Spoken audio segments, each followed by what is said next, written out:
Carolina. ROswells Everybody. That's pretty odd. Hope everybody's having a great I evening. guess it has occurred before. Let's go ahead and see what we can get into. But I thought there Hey, was a Michelle, great come big high-pressure system Come here. that, once it took hold, Come here. was going to push Dennis way out to sea and keep it going. Hope But everybody's instead, doing it good. stopped, and now it's moving back toward the coast. So look out in North Carolina. Here, out west, we have wildfires burning all over the place, and I've got to tell you, here where I live, in the Little Pahrump Valley, it is so hazy from the fires in the San Bernardino Mountains, just over the hill, which are only now, I understand, about 10% contained. She's just a baby. It is so hazy you can't see the mountain. In fact, She's a baby. you cannot see the reflected light from Las Vegas anymore, which is really something. So the wildfires out here are not good. FBI Director Louis Freeh is seeking an independent investigation into the Waco, Texas case. He wants to know why it took the agency 6 years to acknowledge using incendiary tear gas canisters to end the Branch Davidian siege. She's just a fat boy. This is really hotter so news than you sweet. think. There are You're subpoenas sweet flying baby. like crazy. And in fact, right now, Attorney General Janet Reno is being warned that That's my boy. some inside the Justice Department may have That's a withheld baby evidence boy. from her about That's the fiery sweet end of boy the right there. standoff at Waco, He's Texas. a baby. Well, oh, what a surprise. That's all he The only is, a surprise baby to me Bruce. is that it took this long to get out. Finally get out. He's a baby. As far as I was concerned, and I said then, and I repeat now, Waco was I love that government-sanctioned baby. murder. That's my opinion. He's a And big boy. it was then, and it remains that now. I recall so well covering the entire thing. He's a big I recall the boy. FBI standing there and saying they would basically wait till hell froze over, if necessary, so that it would not end with violence. He's such a And then big boy. everything changed. I love this And then boy. women and children were burned alive. Now some policy obviously changed at some point. Did Janet Reno know about it? Kind of hard to say. She Love came that in boy. late. You've got to acknowledge it's possible they did not tell her everything, and there was some on-the-spot action that she was not aware of. But this whole thing is about to blow up big time. So we'll see. By the way, we've just had a big solar flare. It occurred Saturday. It was actually a CME. And it was a pretty big one, too.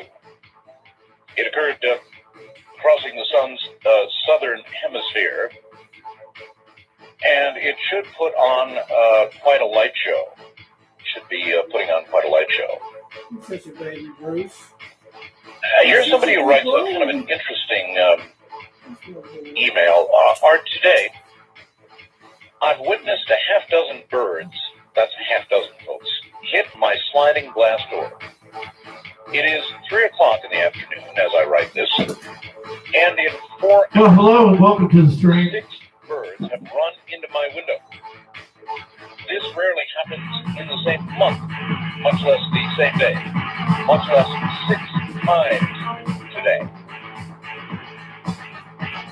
I tell you all this because Jim Berkland was on the Sightings radio program last October, said that hundreds of passenger pigeons have been lost in the east. As I recall that well, said the Earth's magnetic field had undergone some sort of haywire action.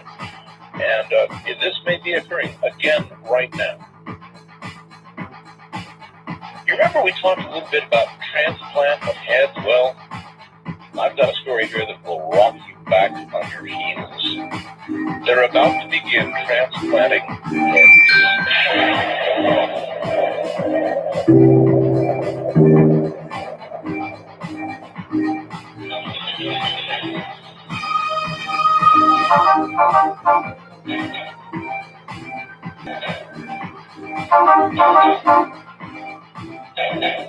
Well, here we go.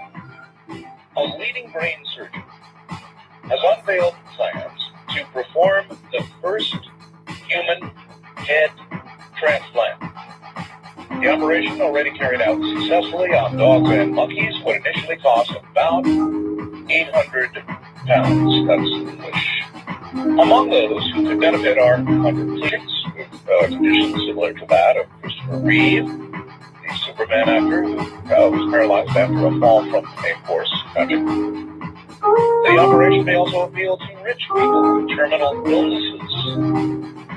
The technique for transplanting heads was proven in principle in small mammals in the early 1990s. However, it was abandoned when scientists realized the extra time needed to connect larger human arteries and muscles would deprive the brain of oxygen and cause tissue damage. Last week, it was claimed this obstacle has finally been overcome. Robert J. White, an American neurosurgeon, one I have interviewed, by the way, says now he has developed a blood cooling system that means a living head could be disconnected from its blood supply for up to an hour without ill effect. White and his team, based at Case Western Reserve University in Ohio, Well, hello and welcome to the stream. technique on corpses retained for medical research at the American hospital where he works. The White machine cools the brain from 37 degrees centigrade to 10 degrees centigrade. This slows the metabolism and allows plenty of time to reconnect the head to its new body. All we're waiting for now, said Dr. White, is the money and the patience. So they are now ready to transplant a head. The downside, well, there'd be no connection of the neural system to the rest of the body, so you would be in essence paralyzed. However, it represents the closest thing that we now have to immortality. Let's go take down 1,000 degrees. How about Want it? to live that way. Others would suggest that, I guess, if you believe there is nothing that comes in the hereafter, then it is better to be here than after, even in that condition. How about you? Who would you think would be an appropriate candidate, first candidate for a head transplant? Anybody out there? All right, I've got a lot more, but open lines for the balance of this program. I guess I ought to get Dr. White on again, huh? What do you think? They're really going to do it. I had an awful lot of photographs. When I had Dr. White on, we had actual photographs of monkey heads that he had transplanted. Now, he did that, and the monkeys remained alert, responsive in every way for the time they had. It was quite an interview. He's a very controversial fellow, and I guess he's going to go ahead and do it. Would you do that? First time caller line, you are on the air. Good morning. Hello? Hello? Hello? Well, yes, it is. Hello? Well, I've answered that twice now. If I have to answer that again, I gotta go. They are it. Just Rockies. Call toll free 1-800-618-8255. You would like to have. All right, well. Wild card line, you're on the air. Hello there. Woodbury? Rocky and Woodbury. Woodbury, Minnesota. Sorry about that. Oh, okay. You are 1500 KFCP Talk Radio. Yes, sir. I thought I'd call and let everybody know a couple of interesting Y2K things as I sit here in the dark. In the dark? Yeah, after forgetting to pay my electric bill. Well, now, you're a perfect person to talk to. You forgot to pay your electric bill, so you're actually in the dark.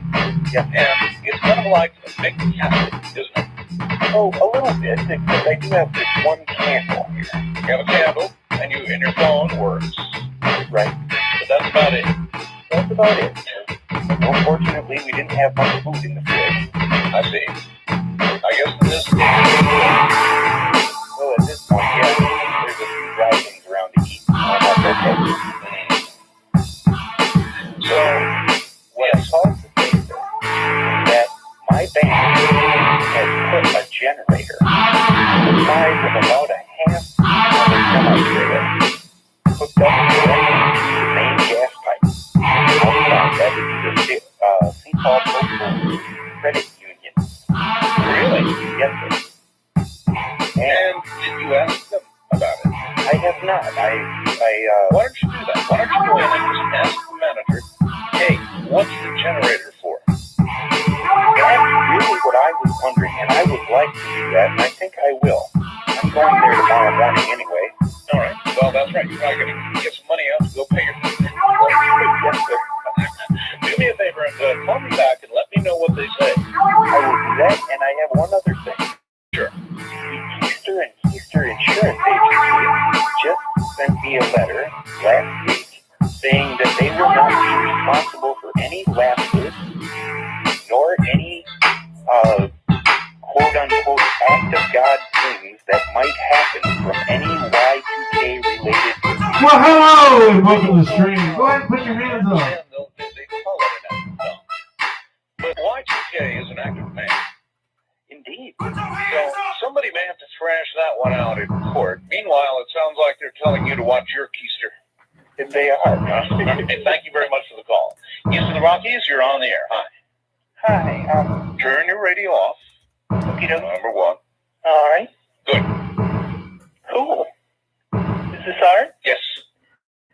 My name's Sean. I'm calling from Highland Springs, Virginia. It's right outside of Richmond. Yes, Sean. And when a couple years ago, I went to this place called Camp Henrico, and it was this Christian camp, and it was really cool. And me and my friends were walking back to our cabin, and we saw like this UFO, and it was like a triangle shape. Yeah. So we sat there and we stared at it, and it just seemed like 2 minutes. And then we were on our way back, and like we were missing like a day, like a whole day. Whole day? It was just crazy. And how did the officials at this Christian camp react when you got back a day late? They were just like really worried, and they had called our mom like. Yes, and when you told them that you had sighted a triangular UFO, they were like, "Nah, you probably just got lost in the woods or something." Lost in the woods. They wouldn't. I wouldn't think they'd buy into that story right away. Yeah. Right. Thank you. And if they did buy into it, they would say it was the devil's work. That's why we have camps like this. People like you coming to them. West of the Rockies, you're on the air. Hello. No, you're not. First time caller line, you're on.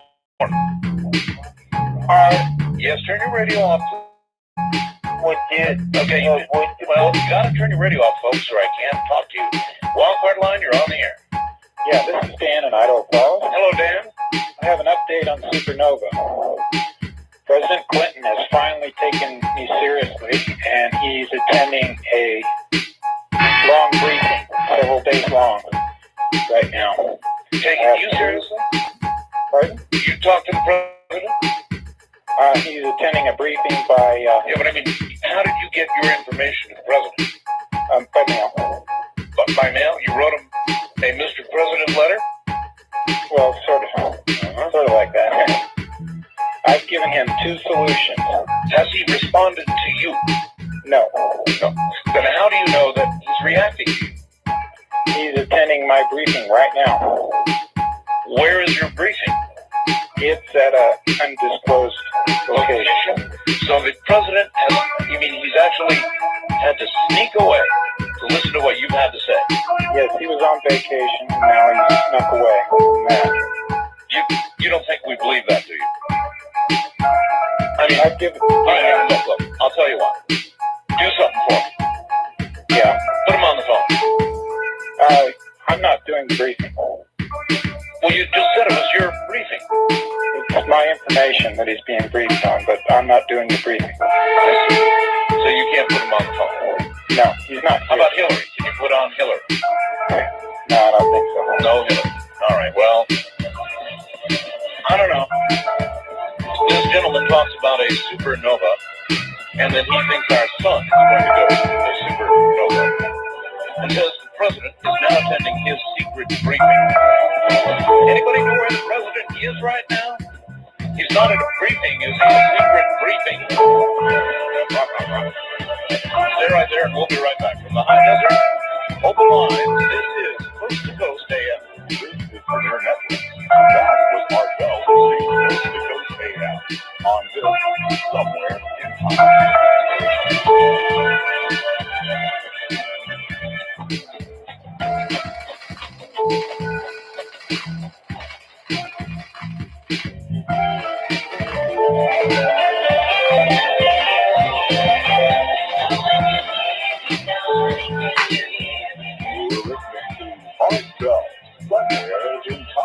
Tonight is your Coast to Coast AM from the 3rd of September, 1991.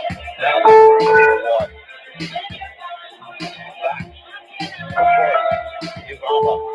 By the way, the caller I have toward the bottom of the hour, I'm informed by my board operator in Oregon, is from the Galactic Federation. Yes, he called him. I didn't get that one. He would have put the president on, so I was out of there.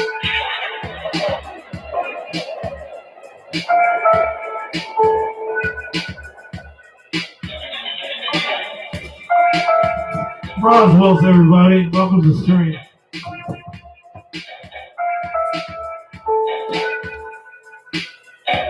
Dr. Robert J. White, if you're out there, we should get together again. The last time I interviewed Dr. White, he affirmed all of the Welcome to the stream. he did with monkeys with regard to head transplants, but he thought it would be years until he would get to a human being. But here in this August 29th story from the London Sunday Times, it looks like he's just about ready to go, unless they misquoted him terribly, and I can't imagine, well, of course they do get things wrong, but this would be awfully wrong. East of the Rockies, you're on the air. Hi. Turn your radio off, please. Okay. That's good. Okay, I'm Jeanette. Hi, Jeanette. I'm calling from Cincinnati, Ohio. Okay. And I have something weird, and I don't know how to explain it. Well, you've come to the right place. I have someone with me, so we're a bit confused. All right. Cincinnati, I guess in elevation from sea level, I don't know, how high it is, but tonight we could not see the moon until 11:45. Well, I'm not sure whether that's normal or abnormal. I've never not been I mean, it's a half moon. It's huge. Yeah. And we couldn't see it. You think that's it? You ought to see it out here, where we've got all this smoke from these terrible wildfires going on. Right. It comes up blood red. Well, it's a weird shade of yellow tonight, but we couldn't see it at all. Well, the moon does come up at different times, Right, but I've never known it to not be visible until midnight. I have. Okay. I mean, it's like sometimes, haven't you ever gone out in the middle of the day at noon and seen the moon? Right. So, it depends. That's not unusual. Okay. It's not unusual, but it is nice that you noticed. Well, we enjoy your show, Thank you very much. and it was nice talking to you. Okay, take care. Yes. If more people looked up, we'd have a whole lot more UFO sightings. But as a general practice during the day, people don't look up. I mean, they go about their business. When you're driving, think about it. Do you look up? No, you don't. You look at the car in front of you, or you observe traffic. For your own safety, you don't look up, right? Even when you're outside in your car. And how many people walk these days? West of the Rockies, you're on the air. Good morning, Art. This is Ron in Redding, California. Yes, sir. The last time we talked, about 15 years ago, you had one radio station. How many you got now? 400? Almost 500. Oh, Christ. Yes, it's wonderful to hear that. Listen, I keep asking people, what is the Redding Ripple? And nobody seems to know. I live in Redding and have for 5 years, and nobody seems to know what it is. You don't know what the Redding Ripple is? No, you asked my friend Tony, and he's he's probably listening to you. He's one of your biggest fans. You know, let me put it this way to you. There are some things that you're better off, I guess, not knowing. Maybe I am. There's some mysterious disappearances around here. That's it. Anyway, Art, it's good to talk to you again. All right. lot more often than 15 years. Yeah, try and make it more frequently. Okay, good night. Good night. Now, you don't want to know about the ripple. East of the Rockies, you're on the air, huh? Hey, Art, how you doing? All right. Seems like some people are already reaching out to report some strange things. Well, we're the home of the strange. I am too. I'm sitting here looking at the moon right now. I'm a Dennis survivor, by the way. You're a what survivor? The Hurricane Dennis. Oh, are you in North Carolina? Yeah. Where? Well, I'm in Wilmington, about 50 miles from Wilmington. Well, right now, it looks like the damn thing is moving back. yeah, if that low front came through, I mean, that pressure coming out of Canada came through and grabbed it. I don't quite understand what occurred, because the weather guys on the Weather Channel were saying there is this humongous, gigantic high coming down, and it's going to push the hurricane straight out east. Yeah, it'll go east, but I've seen them circle around there. I've seen them go out there and play around for 5 or 6 days and come right back in. There's something about the Cape Fear River that sucks these things in, and it was very rare that this one didn't come right up the Cape Fear River. Well, it may. Well, I appreciate talking to you. And All right, hang in there and keep your eyes on the Weather Channel. Although they didn't get it right. I mean, they were talking about how many computer models they had that said that it was going to go north and east and more easterly. And then once it began that track, why it would go way off to the east. And then the next time I look at the Weather Channel, it's moving back west slowly. I don't know. Does not seem like we've perfected this weather forecasting stuff yet, does it? A wildcard line, you're on the air, huh? Hi, Art. Hi, this time caller. I'm Jean from Wally, Illinois. Welcome. And I just wanted to say that earlier this afternoon, I looked up in the sky and there were these 2 X's up there. East, southeast of where I live. We're right on the Mississippi River here. Chemtrails. Possible. I don't know. But it was weird because I never seen timetails that look like that. Well, the tip-off between a chemtrail and a contrail is that a chemtrail will begin with the X, as you just talked about. And then, and that's right. And then it will kind of coalesce into a light cloud bank, or what looks like a light cloud bank over time. Mm-hmm. Did that happen? Right. I just noticed that if there's anyone in our area, the Rock Island, Illinois area. Can I ask you a question? Right. Does your liver feel any smaller right now? Not yet. There's something inside though. I see. My grandson, but he's keeping him inside away from that crap. Uh-huh. But very nice to speak to you. This time I'll try again. All right, you do that. Watch your liver. Yes, sir. All right. East of the Rockies, you're on the air. yeah, hi. Hi. Who's this? Well, who do you think it is? Oh, is this Art? Of course. All right. Hey, Art. Hey, I guess just a couple things, man. The other night, Friday the 27th, Yeah. you were supposed to have a thing on. There was supposed to. You had a guest on that was supposed to be. You had breaking news. Well, And well, they blacked it out on our radio. I'm calling from Duluth, Minnesota, at WEBC, and they blacked it out. And I was just, and, you know, throughout the whole night. how did they black it out? Well, they just didn't have nothing on, but during commercials, you know, it came on, you know, WEBC, you know, and the In other words, the weather report all was that. right, the commercials came on, but the main content of the show did not. Nothing. All right, that's automation. Uh-huh. In other words, somehow the automation messed up, and it did everything backwards. In other words, it played all the commercials and the news, but not the program. Right, yeah, but, you know, you had a guest on that was, you know, supposed to have a guest on that was going to give some. Either that, or it was the Trilateral Commission.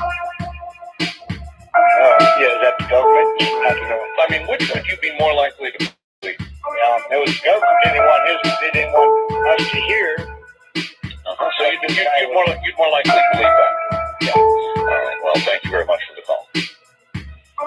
This is a problem that we have because of the type of material that I deal with. When a radio station goes off the air for maintenance, or they have a technical difficulty, my listeners are somewhat less than tolerant because they always conclude that a government agency is responsible. And they might be, who knows, west of the Rockies, you're on the air. Hi. Art. Hello. Nice to finally talk to you. And you, where are you? I'm calling from Stockton, California. I'm listening to you on 1280 AM. Yes, sir. KJX. Two things for you, Art. I don't know if you're still talking to Sean David Morton. I was wondering when he's coming on your show. As soon as we can get him. And another thing, I was listening to you in Bakersfield probably about 7 months ago, Art. The weirdest thing happened. I was doing a paper route early in the morning. You happened to be talking about the green flashes that people had been seeing in night skies. Well, this was in Bakersfield, Art, and I was kind of up in the foothills above the city. Weirdest thing happens, I see this humongous flash green light, and it's so close to me, Art, that I actually braced myself for something that was about to hit. It was several hundred feet up in the air. It had to have landed, I don't know, miles, maybe 15 miles at the most. I don't know what the hell it was, Art. Landed or it crashed? I don't know if it landed, crashed, Art. I didn't hear anything, but my body actually braced for some type of an explosion. You know when your body does that? Of course. Scared the hell out of me, Art. I don't know what the hell it was, but it had a green tail, and it was a green fireball. Well, if you will listen carefully, I've got a guest coming on who may have your answers. All right? Great, Art. All right. John T. Nordberg. Is that right? This is the initial T. Yeah, Thomas. John Thomas Nordberg. Do you ever notice most serial killers have three names? John Wayne Gacy. I think Mr. Nordberg is a serial killer. I'm just somehow noting that they all have three names. Why is that? Does anybody out there know why that is? Why would serial killers always have three names? Wildcard line, rather. You're on the air. Hello, Art. Hi. You ever get a chance to read the article about that quake survivor in Turkey that saw that fireball coming at him? I did. And you know what it reminds me of? Remember when that island, I think it was a year, maybe 2 years ago, that tsunami hit? And a lot of the people on that island were saying that and actually they did find some of the victims burned, and a lot of the people there said they actually saw walls of fire coming at them. I just, do you have any ideas on that? No, but again, my guest coming up, I believe, does. Okay. All right. I'll be on waiting for him. All right. Thank you. All right. Take care. On the international line, you are on the air. Good morning. Is it for Delta? Yes, it is. Where are you? I'm calling from Vancouver, British Columbia. Vancouver. All right. Oh, go ahead. You're on the air.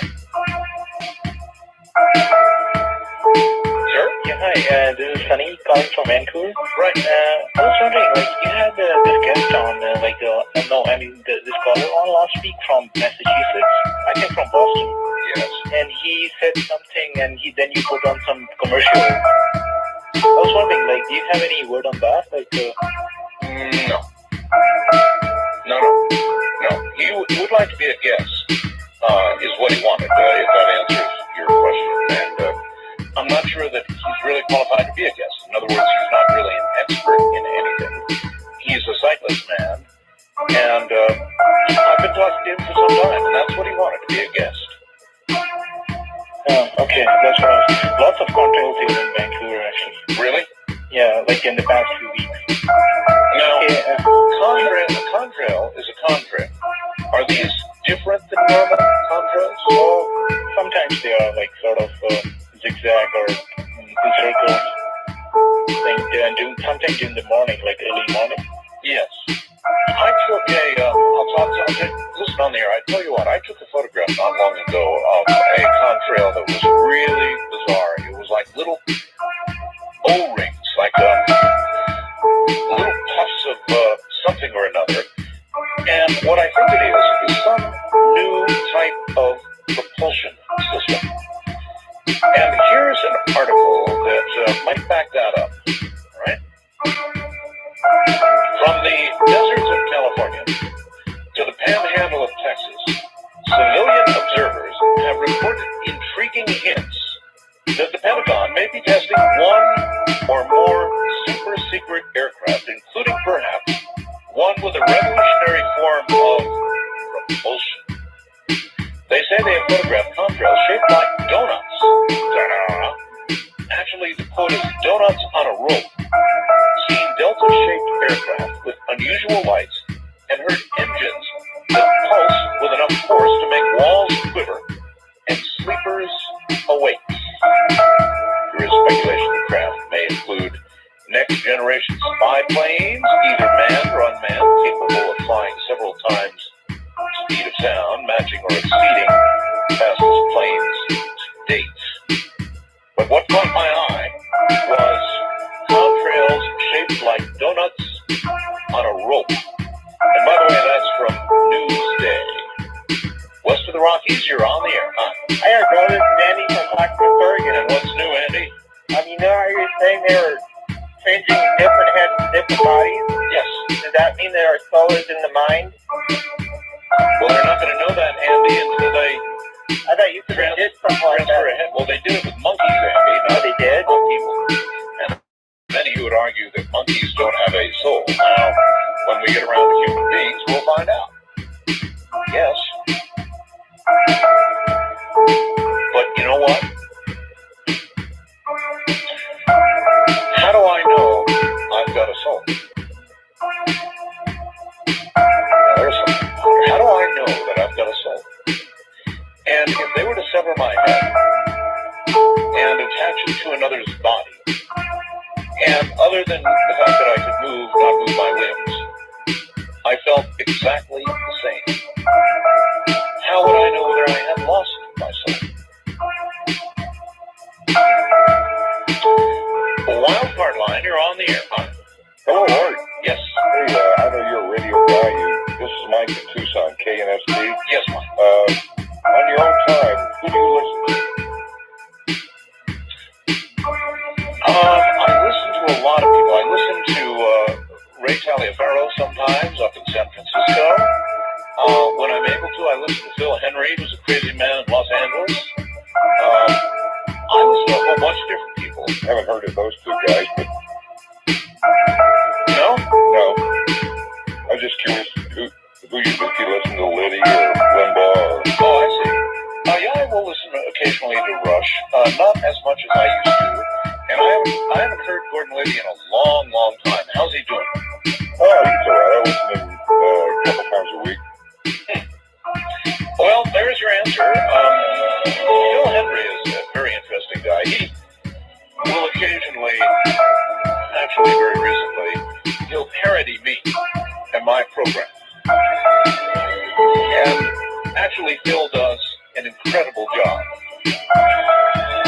He'll even interview people who are not exactly people. And if you're not forewarned about what he does, there is no way in the world that you would believe that what you're hearing is not the real McCoy. It's kind of hard to explain unless you've heard him, and one of these days, pretty soon, you may. From the high deserts, I'm Art Bell. John T. Nordberg coming up next. Radioactive Time continues with Art Bell, Coast to Coast AM, or somewhere in time to come.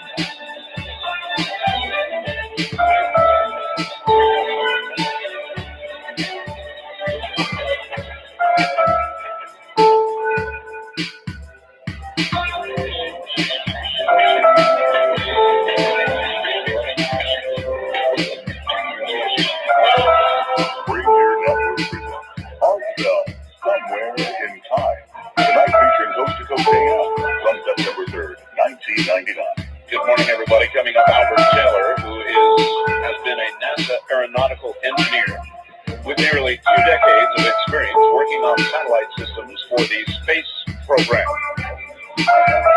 And he will, in fact, talk about the space program on this anniversary and the moon, and why we haven't been back, and a lot more.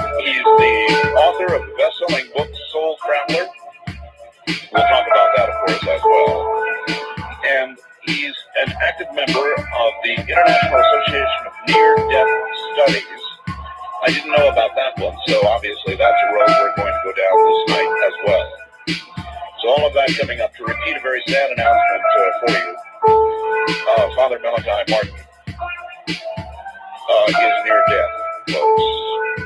He's in critical condition in the hospital in New York, and he had a fall after what looked like a good recovery. He had a fall that produced blood on brain, and very much like Daniel, they put in a shunt, literally drilled and put in a shunt to remove the blood and, remove the pressure. And then they removed the shunt. And at that time, he had seizures, extreme seizures of some sort. And then following that, at about 1:30 this afternoon, New York time, yesterday, the father suffered a stroke, a very serious stroke. He's received extreme unction. Your prayers are urgently requested. Should Father Malachi Martin live to Friday, he will be 78. I'll keep you informed. We've got a lot of very good programs coming up for you if you have just joined us. In addition to Albert Taylor coming up in a few moments, we have tomorrow night a forensic psychologist, the kind of guy who looks into the brain of the killer, the violent killer, the Hannibal Lecters, the Son of Sands, those kinds of killers, the Littleton business, all of it, tomorrow night. Should be very, very interesting. Also in the first hour, Stephen Bassett has a couple of surprises for you. We'll do that in the first hour. Then the following night, the next night, we are going to have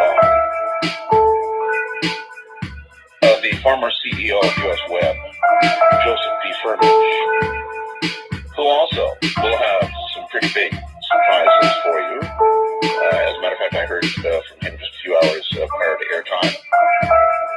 And it's a show you're not going to want to miss. In the following week, we will have on another mover and shaker, Bob Bigelow, and I think Robert Bigelow of the Bigelow Foundation.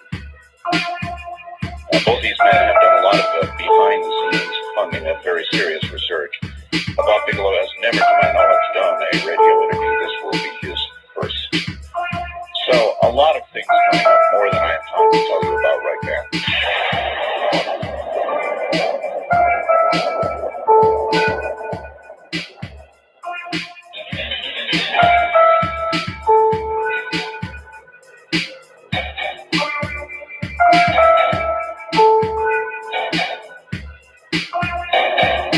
Here is Albert Taylor. Good to have you on again, Albert. Thank you, Art. It's a pleasure to be here, especially today.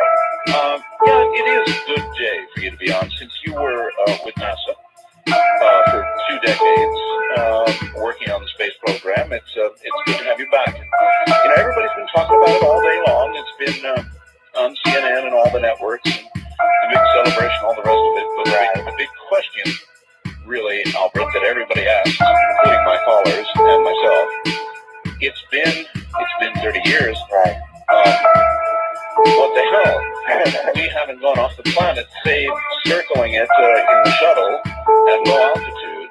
We've been staying home for 30 years. Right. We did it. Why? What's going on? Right. Well, it's multifaceted. A lot of things happened right after Apollo 11 landed. We in America somehow lose interest in flights that aren't the first one. And especially toward Apollo 17, a lot of people they had to beg to get on the television stations just to get airplay, because a lot of people weren't even interested anymore. Yeah, I do remember that, as a matter of fact, how interest fell off. Right. And it did the same thing with the shuttle until the Challenger accident. Then everyone was watching that first flight, and then here we are back again, where a lot of people have no idea what's even going on with the shuttle mission. And then the thing about it is, back when I think it was during the Gemini program, it was proposed that we produce a reusable spacecraft where we could build a space station and use that space station to build another vehicle to ferry back and forth or shuttle back and forth to a possible lunar base that we would build. And then that lunar base would be used to facilitate a halfway station back and forth to Mars. Right. Well, what happened to all that? Well, all of that is vision. Vision. What happened was, all of a sudden, we started having financial crunches. People didn't understand what the space program was for, what we were getting out of it, and it should have been really told to the public what the benefits of the space station. Things like Velcro we wouldn't have, and miniaturization of computer chips, and things like that. We would have none of those to have been for the space station. Space program. So then, how do we make the argument effectively now? Right now, as a country, we need vision. We need not only the space station currently is not the space station that can facilitate the things that I mentioned a few seconds ago. Well, and it also is coming in so way far over budget. Exactly. Well, that's due to about 4 or 5 redesigns. Well, but I've had people like Gene Myers on here with workable plans for very, very large stations. I've got some surprises coming up from guests on things that are going to be done outside of government, which will blow some minds, I'll tell you. But basically, we're doing this small, expensive, elitist, a few people go to space kind of thing. That's what our government is doing, and no more. And we really we talk about it sometimes, but hell, we haven't been back to the moon. We haven't. We should have been Mars by We have no long-term plans for our space program. We have, like Kennedy said, we're going to the moon when we had only had a suborbital flight. Right. So that was extreme vision on his part. And we made it. But right now, the space station was supposed to be this halfway point, but now it can't facilitate that. So, in essence, it's several times over budget, and it can't perform the function it was originally supposed to perform. So what do we need it for? Really, we don't know what we need it for. What would you prefer to see the money spent on? I would prefer to go back to original designs of the space station when it had full capability to do a lot of things. It could even expand itself. It had an onboard shed that a space vehicle would be built in. It was the Cadillac of the space station. Now it's a compact economic model, which really is a floating laboratory, and that's going to replace the Mir space station. But it's not going to have any more capabilities. I would like to see that, because with that opens the door to our solar system. We can do a lot more. And personally, if we can't do that, then I think we're wasting our money. I would also like to see more money put into the Delta Clipper, or the vertical takeoff and return vehicle that a few aerospace companies were coming up with. Yes. That would be good. And we also need a heavy lifting vehicle, because we don't have a vehicle that can put a lot of tonnage in orbit right now. The Russians have the Energia booster, which is heavy lifting, but we don't have that at all. So without the heavy lifting vehicle and these other things, we really pretty much are stuck to stay about 300 nautical miles above the Earth, and that's it. Well, what's the matter with the people? Well, like I said before, I think the people would rally behind the space station if we said, this is what we're going to do around the space program. This is where we're going. We're going to build a lunar base because we want to get this. This is the product. And tell the people that. Right now, the average citizen has hard time trying to feed their family. They're paying high taxes, and they have no idea why this money is being taken out of their paycheck. Well, let me play the devil's advocate for a moment and ask you, why should we go back to the moon? We were there. We walked upon it. We didn't find anything spectacular, if you believe all the press clippings and what's been said since, despite innuendo. Nothing special there. Well, there is an extremely, I think it's predicted that there's an extremely high helium content in the soil. There's also probably moisture under the soil that we can use for rocket propellants and things like that. It has an observation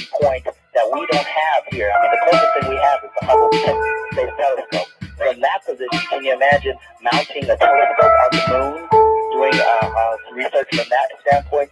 Plus, it would be a great stopping point to help us go, and the knowledge gained on how to live off of this planet would be invaluable.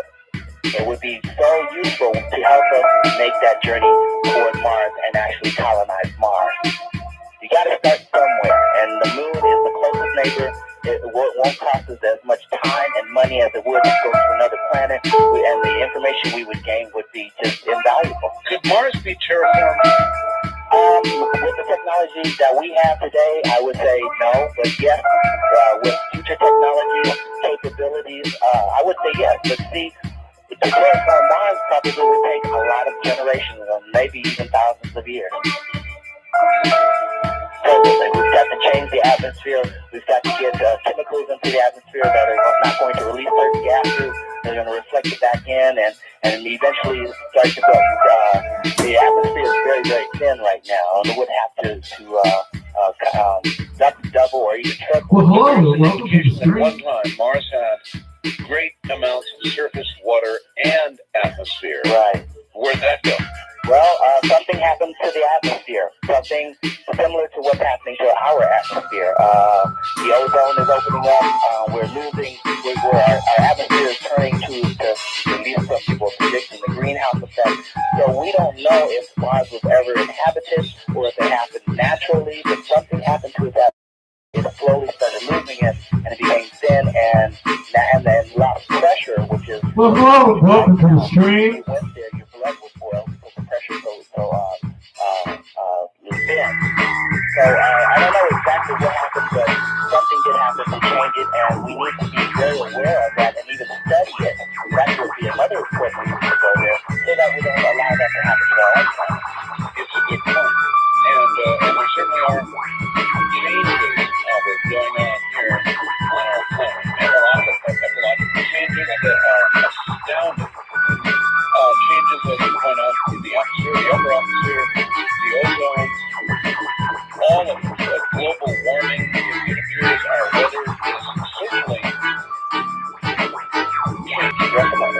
What we don't realize, I believe, in a lot of cases, and some of that is that we are one link in the chain of how this whole system functions.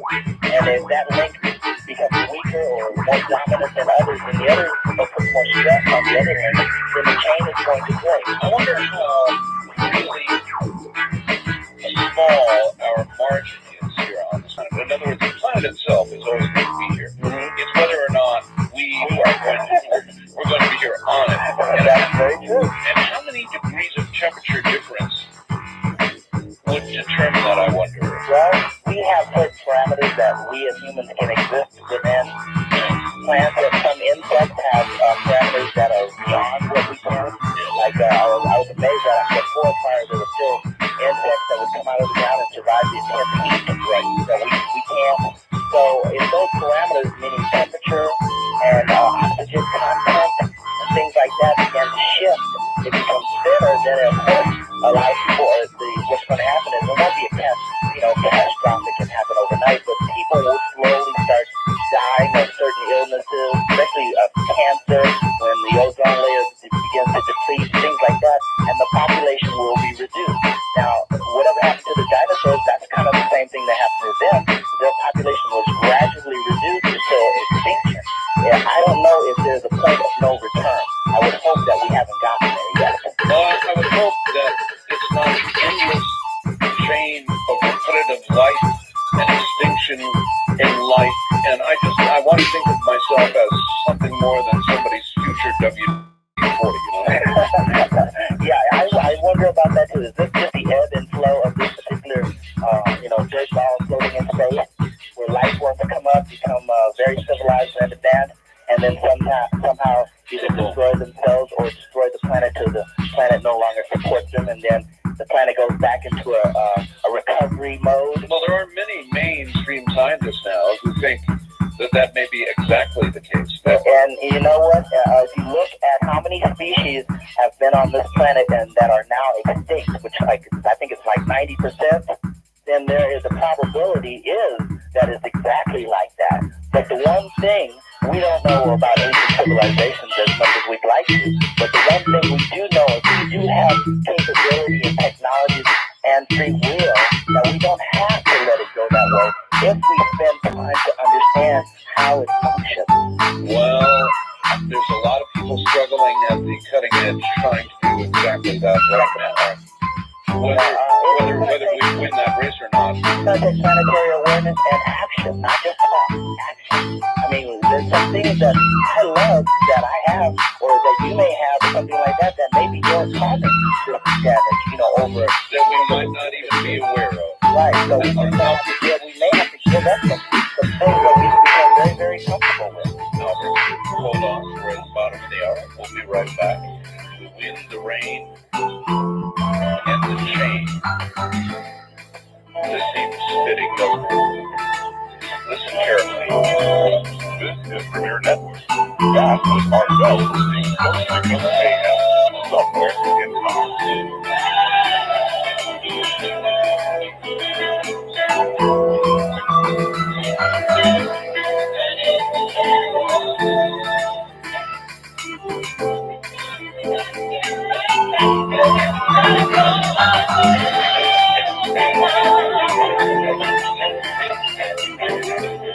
Now, take it back. On ROswells somewhere in time. Howard Taylor is here, and we'll be back to him in a moment.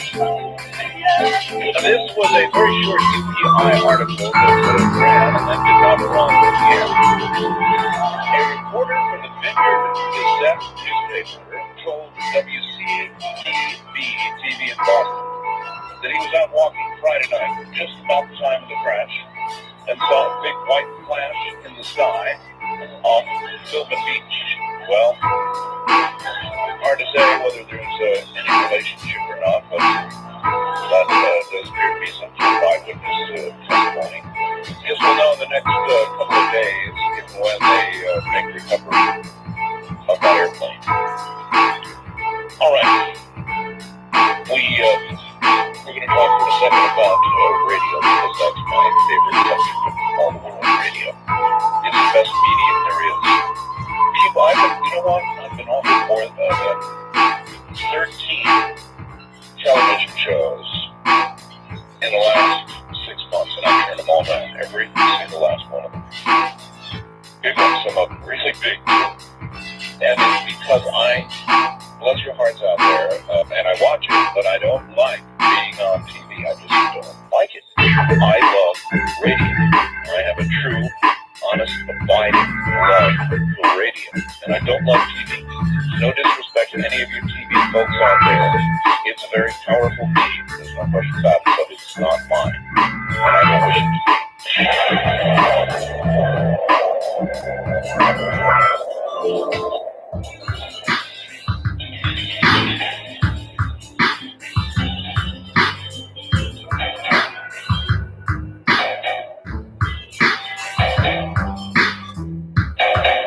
Back now to Albert Taylor. And Albert, I'm going to say this politely, but a lot of people believe that the reasons that we have not gone back to the moon have little to do with public apathy and more to do with what was found, Right. or what may be there. And so they think some of what you said is bunch of crap. Right. Yeah, I have no reason to steer it in either direction. Just having worked there for so long, and I'm a space enthusiast, and that's where I'm coming from. I'm someone, I love spacecraft. I love exploration and all of that. And I got to see the political machine from within, and I remember the layoffs. I remember the redesign. I was part of that. And I remember how we were all running around saying, but it won't be able to do this. I remember how people were being fired and walked off the compound because their part of the space station no longer existed. And so it's not just, I'm not talking about from a media standpoint. I'm talking about actually hands-on, and I was there working on the hardware. I hear you. I actually did training of astronauts at Johnson Space Center, so that's the perspective. Well, one of those astronauts is Edgar Mitchell, Apollo 14, right? And I've interviewed Edgar a number of times. Right. And there was something really, really strange that manifested during those interviews, and that was when Edgar was asked to comment about his emotions, feelings, and recollections when he was actually walking on the moon. He became suddenly very vague and sort of launched into a, Art, here's something I really haven't understood myself in all these years, that my recollections of it all are kind of surrealistic. And that's always puzzled me a little bit. Right. I think, I'm only guessing, because I think I met Edgar Mitchell one time when I was working on SDI, Strategic Defense Initiative. He came through and was talking to people in a classified area that I was in. Sure. But the one thing that I've noticed is that there are a lot of astronauts that who have had experiences or some kind of vision or sighting that was during the program that they're very, very reluctant to talk about. It may be partially because if you don't understand it, it may sound kind of goofy. Well, there's that, and there's the fact that so many of the astronauts have had such terribly troubled or tragic lives. And it's as though, when you listen, for example, to Neil Armstrong, the one small step for mankind guy. Oh yeah, we know who he is. He's rather circumspect and intriguing when he talks about. He went to the White House one time and said something really interesting about wondrous things that we will be discovering, wondrous things that are out there. And when he talked of it not as something that he's guessing might be if we explore, but something that he knows is out there. Knows is out there. Or at least that's how he presents it, how he presents himself. That's how he presents himself. Right. That's right. Right. So, well, I'm open-minded about all of this. I can't say for sure what happened and what Neil and Michael Collins and Buzz and everybody else actually know that they haven't shared with the public, but I can tell you this. I have had a secret clearance since I was 17 years old, 43 now. I have worked on things that probably no one will even talk about, and if they do, you won't see it for another 20 to 30 years. Let me lay this on you. I've got a friend in Hawaii who is a television reporter. And though it's not for me, God bless TV. I have nothing against television except where I'm part of it. But he went and covered a speech, a discussion with Buzz Aldrin. And at the end of the presentation, Buzz Aldrin unveiled a big picture of a gray alien, a typical gray. And his final comment to the audience was, "They are out there." And there was this sort of nervous little chuckle that went through the audience. And nobody, because it was the end, nobody got to really ask him what he meant by that, or whether it was supposed to be some kind of joke, or. But he said that. Wow, I didn't know that. That really stands out to me. Because Buzz is one of the few scientists back in the Apollo program that went into space. He was I think he was one of the only scientists or aeronautical engineers that was in space. Well, some might absorb that comment and think, he saw something. Others might absorb that comment and simply sort of have the, gee, look how many stars and systems and planets there are, and from the movie, if they are not out there, what a waste of space kind of comment. Well, personally, Art, from all the things that I've seen, and I've seen a lot of incredible technologies that are classified top secret even, and I've wondered on where they've originated, because it seemed to make a huge leap in anything that we had worked on previously. I can say this, that in my opinion, I don't think it's a question of whether they're out there. I think it's more of a question of when is the government going to admit it. That's how I feel about it. I think the evidence is almost overwhelming. I track a lot of people doing a lot of work in this area. Lawyers, lobbyists back in Washington who think the political venue is the way we're going to break this open. I don't think I agree with that. In other words, I don't think that political pressure, and I know Steve Bassett's sitting out there cringing, but I don't think political pressure is going to do a damn thing, and we're not going to know until we're meant to know. Right. I don't think so either. I mean, wasn't it the senator from New Mexico who tried to get information? Congressman Schiff. Right, and he was stonewalled. I mean, so I think the only way that it's going to be revealed is from a meltdown, meaning a scandal, huge one, where the evidence cannot be hidden anymore, that kind of thing, because I believe, and this is why I think that, because having been in the military and worked on nothing but military programs, everything is under the label of national security. Well, let me tell you something.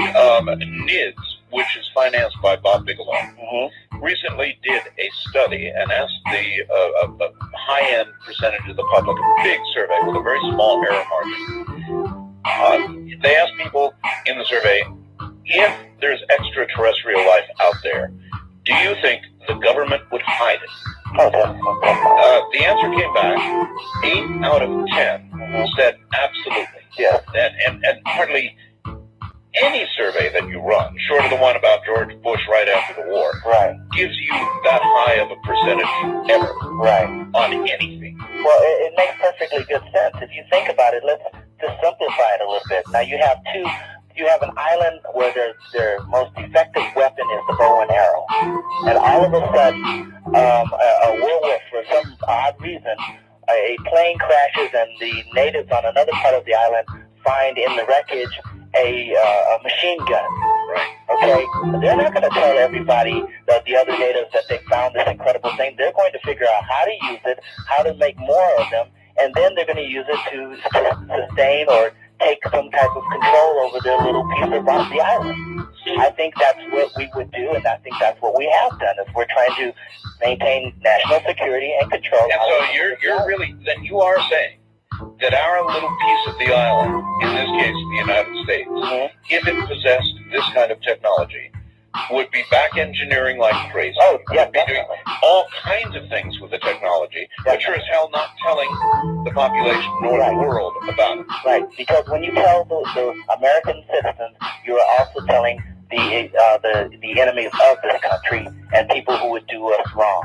So you can't let everybody know. Unfortunately, once you let it out there, loose lips sink ships. I mean, it's been around for a long time. We know that. So that's why if it's out there, it's not necessarily because we are the threat, even though they may want to squelch some kind of panic. Can I ask you how people react to extraterrestrial. Yes, can I ask you a straight-out question? Sure.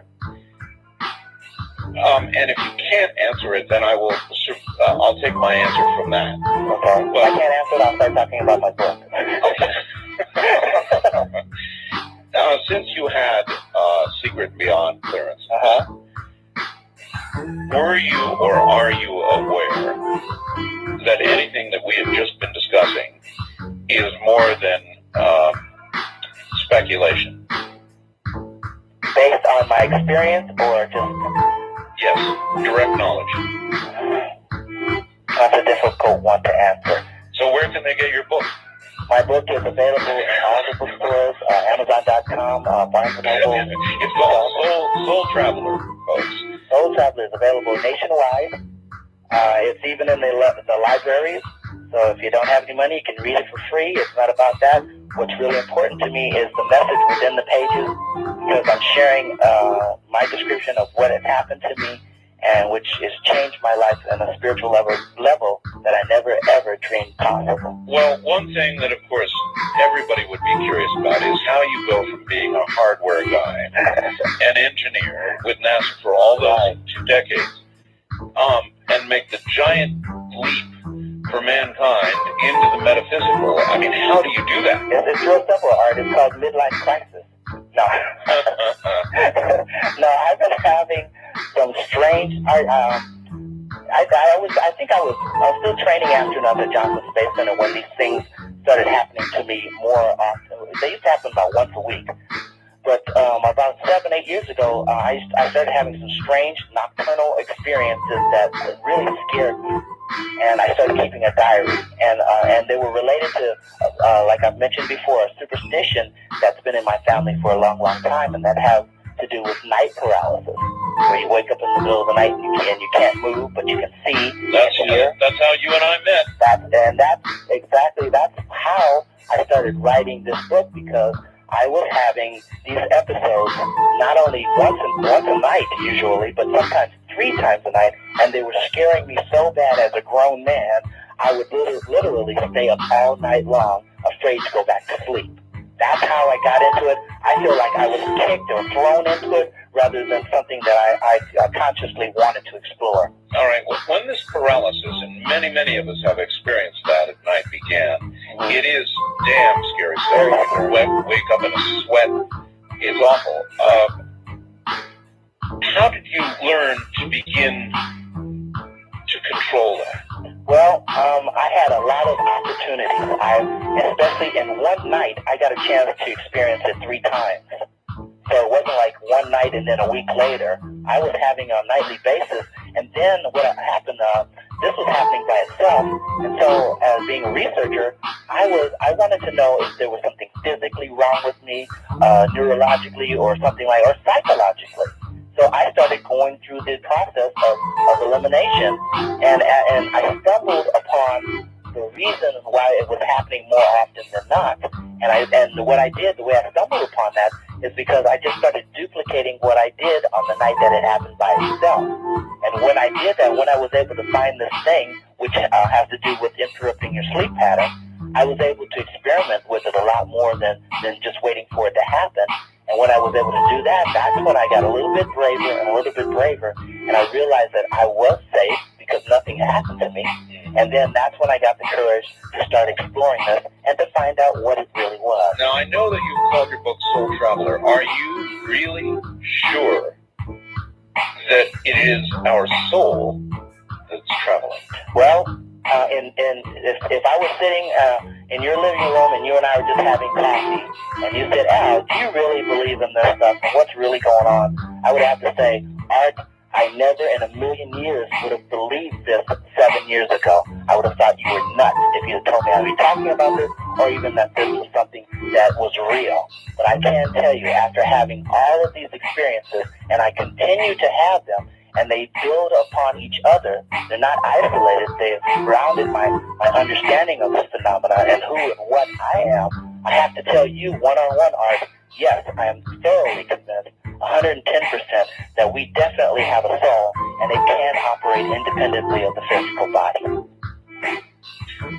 Now, there are a lot of people who talk about mind and soul, that there is a difference, and all of this is going to wind shortly into near-death stuff, because I know that you've done a lot on that. Right.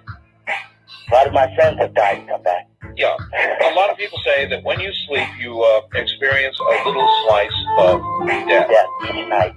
Correct. I take it, you agree with that? Totally. Yes. And that little slice of death can include movement from the body of the soul as it moves when you die. Correct. The only difference, I believe, between what we do each night, consciously or subconsciously or unconsciously, the only difference between that and death is that we come back to our physical body. Consciousness-wise, in the experience, I believe it's almost the same. And as a matter of fact, I have to quote a dear friend of mine, Robert Peterson. He said that we are the ghosts. And I like that, because truly we are. We just have a place to come back to. But some nights you go to sleep and you don't even dream. It's just velvet blackness, right? Well, you don't remember. Well, you don't remember, all right. So to you, when you wake up to your conscious mind, you have just that velvet blackness, right? Other nights, you have dreams or vivid experiences. Right. With regard to people who have come close to death or to death's door and then come back, some experience something magnificent, others experience velvet blackness. Right? Right, correct. When we come back, let's talk about what that might mean. I'm Art Bell, and this is Coast to Coast AM. Albert Taylor is here, from NASA work to metaphysical work. Quite a leap, huh? The trip back in time continues with Art Bell. Coast to Coast AM. Or somewhere in time.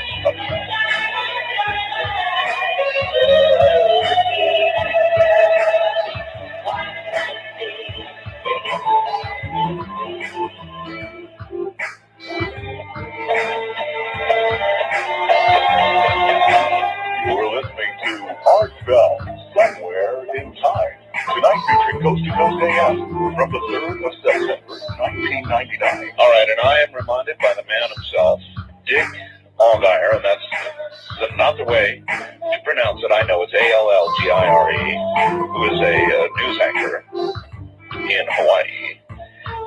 Reminds me it was Story Musgrave and not Buzz Aldrin who unveiled that little gray at the end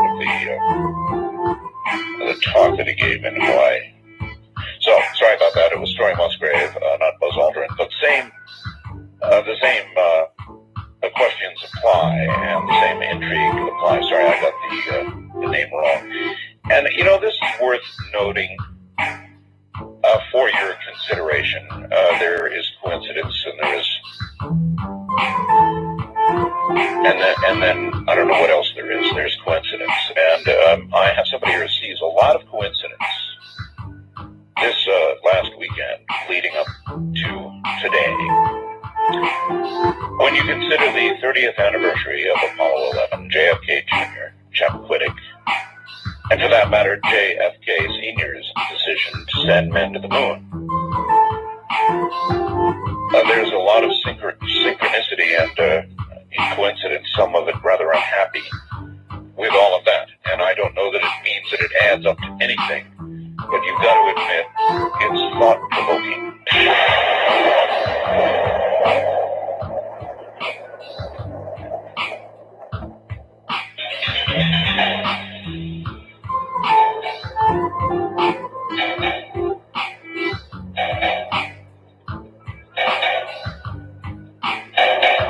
Let's launch into NDEs and soul travel. Okay. They appear to be related, and you're telling me yes, they are. Right. That our soul, in both cases, leaves the body. Right. But my question to you prior to the top of the hour was, a lot of times I go to sleep, velvet blackness, don't remember a thing, just had a good sound sleep. I wake up, hello world, consciousness returns. Right. Now I'm told, yes, I dream, whether I remember it or not. Right. But to me personally, there's a big difference. Right. And sometimes I like velvet blackness. Mm-hmm. I really like it. Right. It doesn't scare me as a little slice of death probably ought to scare a person. You look at it as a vacation or a break period, right? Yeah, I have a very, very active life, as you know, intellectually, and I'm going all the time, and so it's a relief. A lot of times when I dream, Al, and I wake up, the dream is so vivid that I feel like I've been working. Okay. And see, what we're talking about regarding soul travel, out-of-body experiences, going exterior, astral projection, whatever label you want to put on it, you don't get that tired feeling because the body does truly sleep. And matter of fact, it's almost like a suit of clothing that once you take it off and the soul slips out of it, the body pretty much is just a machine that keeps running on its own. It doesn't move independently, and you don't toss and turn like you would if you were having a rough dream. It's very, very different. All right. You know quite a bit about NDEs. You're an active member of the International Association of Near-Death Studies, right? Yes, and I've been exposed to a lot of different people who've had near-death experience. Daniel and I was in Greece with Raymond Moody, and I've met hundreds and hundreds and hundreds of people who are members and have had. And I too have interviewed probably all the people you're talking about. Probably, I would doubt it. Now, they are not the rule.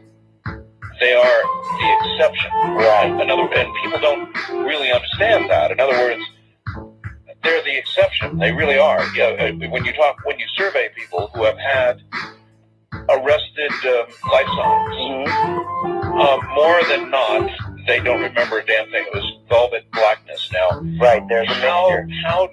How do you reconcile that? Well, the memory is a very interesting thing, and that's what we're talking about. We're talking about your ability to consciously recall whatever is up inside your cranium, And what's something interesting about the memory is just because the memory doesn't present itself when you make the demand or when you try to recall it, doesn't mean that it's still not locked away in there and going to be exposed at a future date. See, how many times have you had a dream, and then it wasn't until maybe 2 or 3 days later, or maybe even a week later, that something happened in your waking life that all of a sudden you remembered the dream. It's happened to quite a bit. I don't know how many other people, but sometimes I thought, oh my God, I forgot I dreamt that. So it's still there. Whether I'm able to pull it to the surface readily when I want to and right after the experience really doesn't have anything to do with whether it's going to be there to help me at a later date. No, it doesn't work that way for me. For me, it's a vivid dream, and I have quite a few. Mm-hmm. I remember it vividly the moment I awake. Mm-hmm. By the time I'm halfway through my first cup of coffee, it dissipates. It's almost gone. If I don't consciously talk to my wife or myself about the experience I just had, mm-hmm. by the time I've had a second cup of coffee, it's gone. Right. I mean, right. really just gone. That's that's very normal. That's why that happens to the majority, as a matter of fact. What I tell people is when you have, and that's why if you read talk to a lot of people who do dream work and talk about how to recall dreams, what I tell people is to write it down immediately, because it's not going to be as fresh as it would be a few hours to days later. And the one thing that you'll be missing, especially if you want to understand it thoroughly, is you won't have the emotional content that you had right after the dream. It'll lose something. For instance, if I had to write my book now and recall some of the experiences that I had, I wouldn't have put into it all the emotions that I felt that night. Sure. Oh, that makes sense. Yeah. But I guess my question is, it's a hard one. It's a devil's. I tell my audience when I'm playing devil's advocate, I try to. Mm-hmm. But if more people than not do not have an experience when all vital signs are gone, mm-hmm. then why is it at least possible to suggest that there may not be anything at all but velvet blackness? Well, because some percentage experience this thing they seem to recall does not absolutely make it so. And if it does make it so, convince me. Well, I'm not going to try to convince you. I can only say this because I haven't had a near-death experience. But I can say it's not, saying more people than not is not as accurate, because more people who have near-death experiences are people who, let me back up, people who have had their vital signs ceased for a period of time. Yes. The majority do have some type of experience. The minority do not remember anything. Are you sure about that? Because I've heard the opposite. Well, I'm a member of IANS, and I've been a member for 8-9 years. I know, but all you people interview are people who have had the experiences. The ones who either had a negative experience, which is a very small reported percentage, or those who have had no experience. Well, to tell you the truth, I've run into all of the above in the last 8 years. Some people have said, I don't remember one little thing. All they have is a medical report that says their heart stopped beating. Right. But I can say there's been 8 million people in the United States to date, maybe more now, who've had near-death experiences. Now, one interesting thing is that I went to Seattle not too long ago. And do you know they have more people in Seattle who have had near-death experiences than any other state in the Union?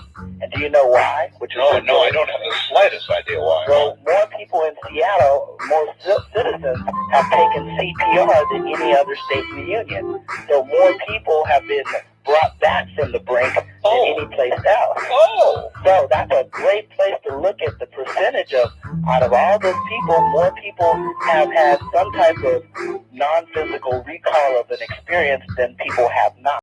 Maybe that's where they got the title Sleepless in Seattle. Or Lifeless in Seattle. Lifeless in Seattle. That's really interesting. Where did you get that? Well, I've spoken up there like 3 times to the largest group in the nation of IANS, and I've also have a dear friend who is on the fire department there, who has literally, he even saved Jimi Hendrix's father's life, and he was the one who gave me all these statistics, because he's actually out there doing this, and they have an extensive training program where they help a lot of citizens learn CPR. It's quite phenomenal. in Seattle. I mean, so if you take that given as a sample of the ratio of people versus the people who haven't had the experience or have no recall versus the people who have in Seattle area, well, you've got the majority who are having some type of experiences. Not all identical. Not everybody sees the light. Not everybody has the same type. But there are more people recalling consciousness after the body ceases to function than people who aren't. Do you believe in the concept of heaven and hell? The concept of heaven and hell is kind of a Christian concept, and I would say that I'm not a religious person. Yes. I'm a spiritual person. Yes. And me personally, because now we're asking for my belief, me personally, I don't believe in hell. I would say that if you want to call it heaven, you could. If you want to call it Valhalla or the astral plane or whatever, I believe that there definitely is a location that non-physical or deceased spirit entities, souls do go, and even in that location there are multiple levels in that reality. And most of the things that I've discovered, because a lot of these areas I've had like out-of-body experiences. Did you ever get to see what dreams may come? Yes, I did. Well, that describes what I think I believe. Mm-hmm. I interviewed the producer of that movie. And yeah, I heard that show. Good.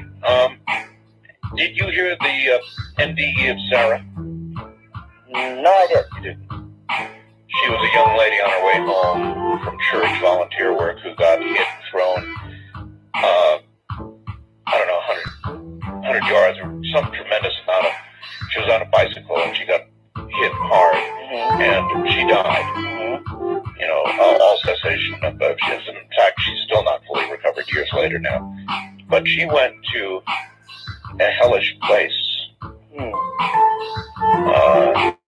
Albert, she went to a place where there was more than hell. There was a combination of things. There were many places, mm-hmm.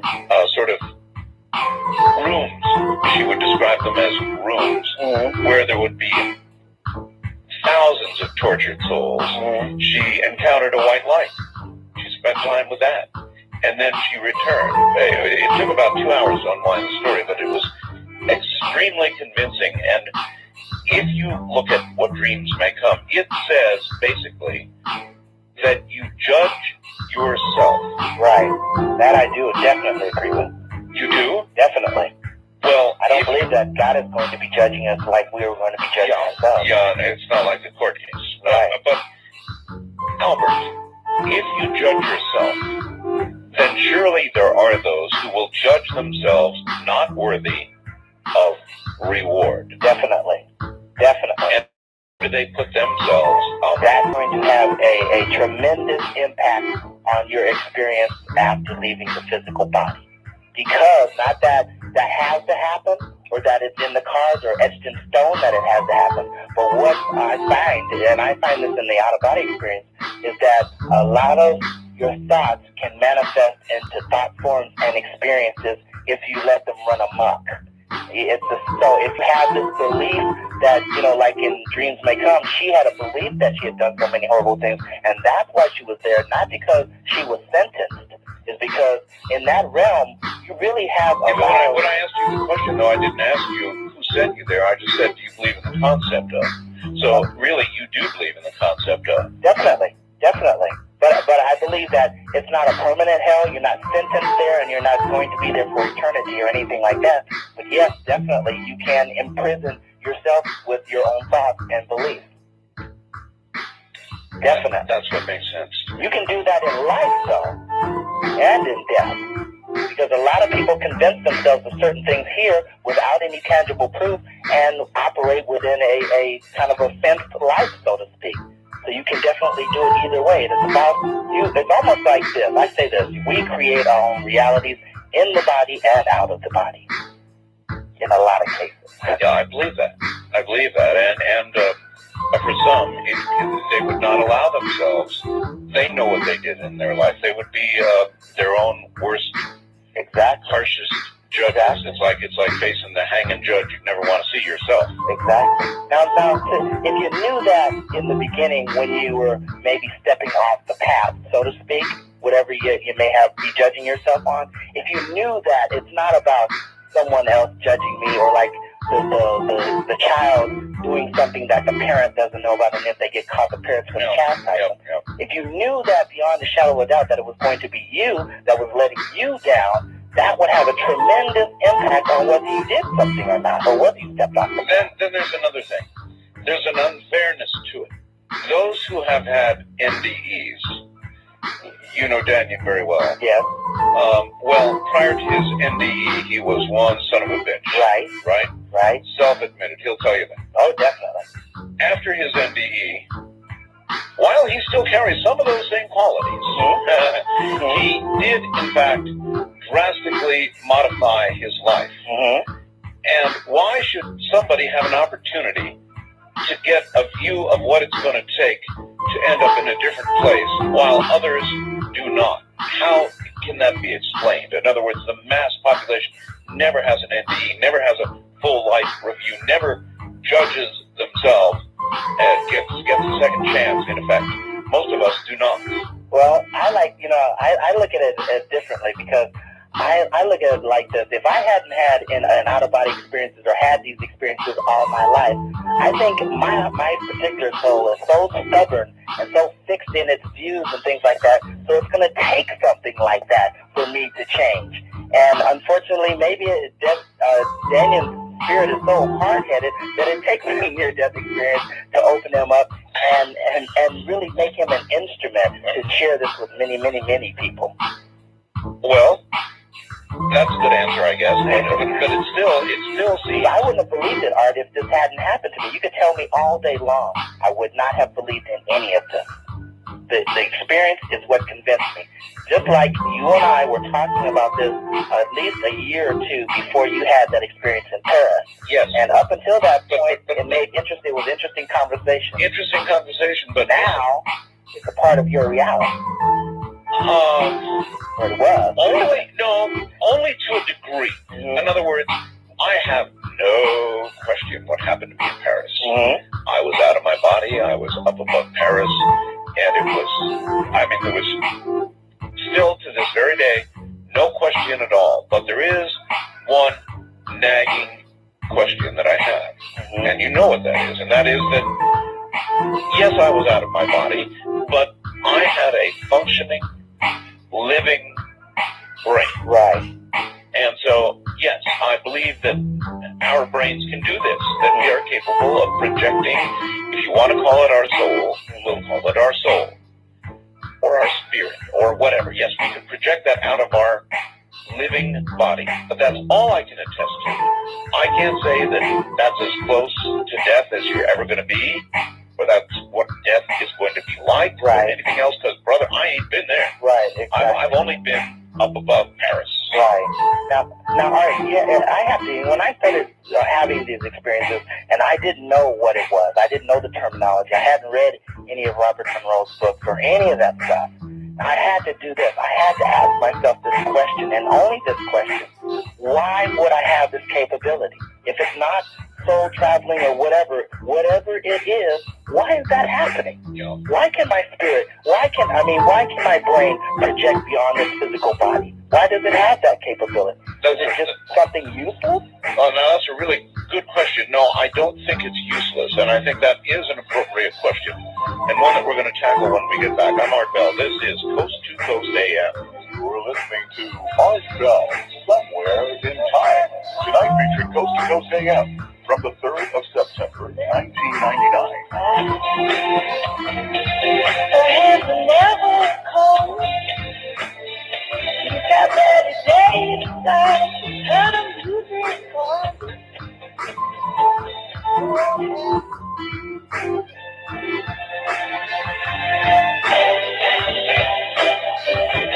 Premier Network presents Art Bell, Somewhere in Time. Tonight featuring Coast to Coast AM from September 3rd, 1999. Good morning, everybody. If you want to take a ride, stick around, because we are going to tell you how. We've got the expert, probably the nation's expert on that right now, Albert Taylor, who wrote a book called Soul Traveler, and he can tell you how to leave your body. And I can tell you, it can be done. Not that I had any direction in what happened to me.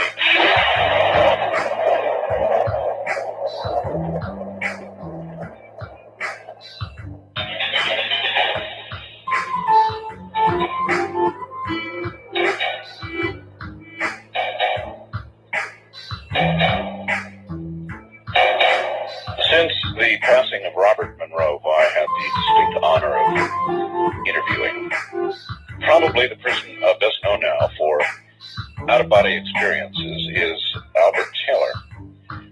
And a lot of people out there want to know specifically what this is, so I guess we're going to have to tell them how they can do it.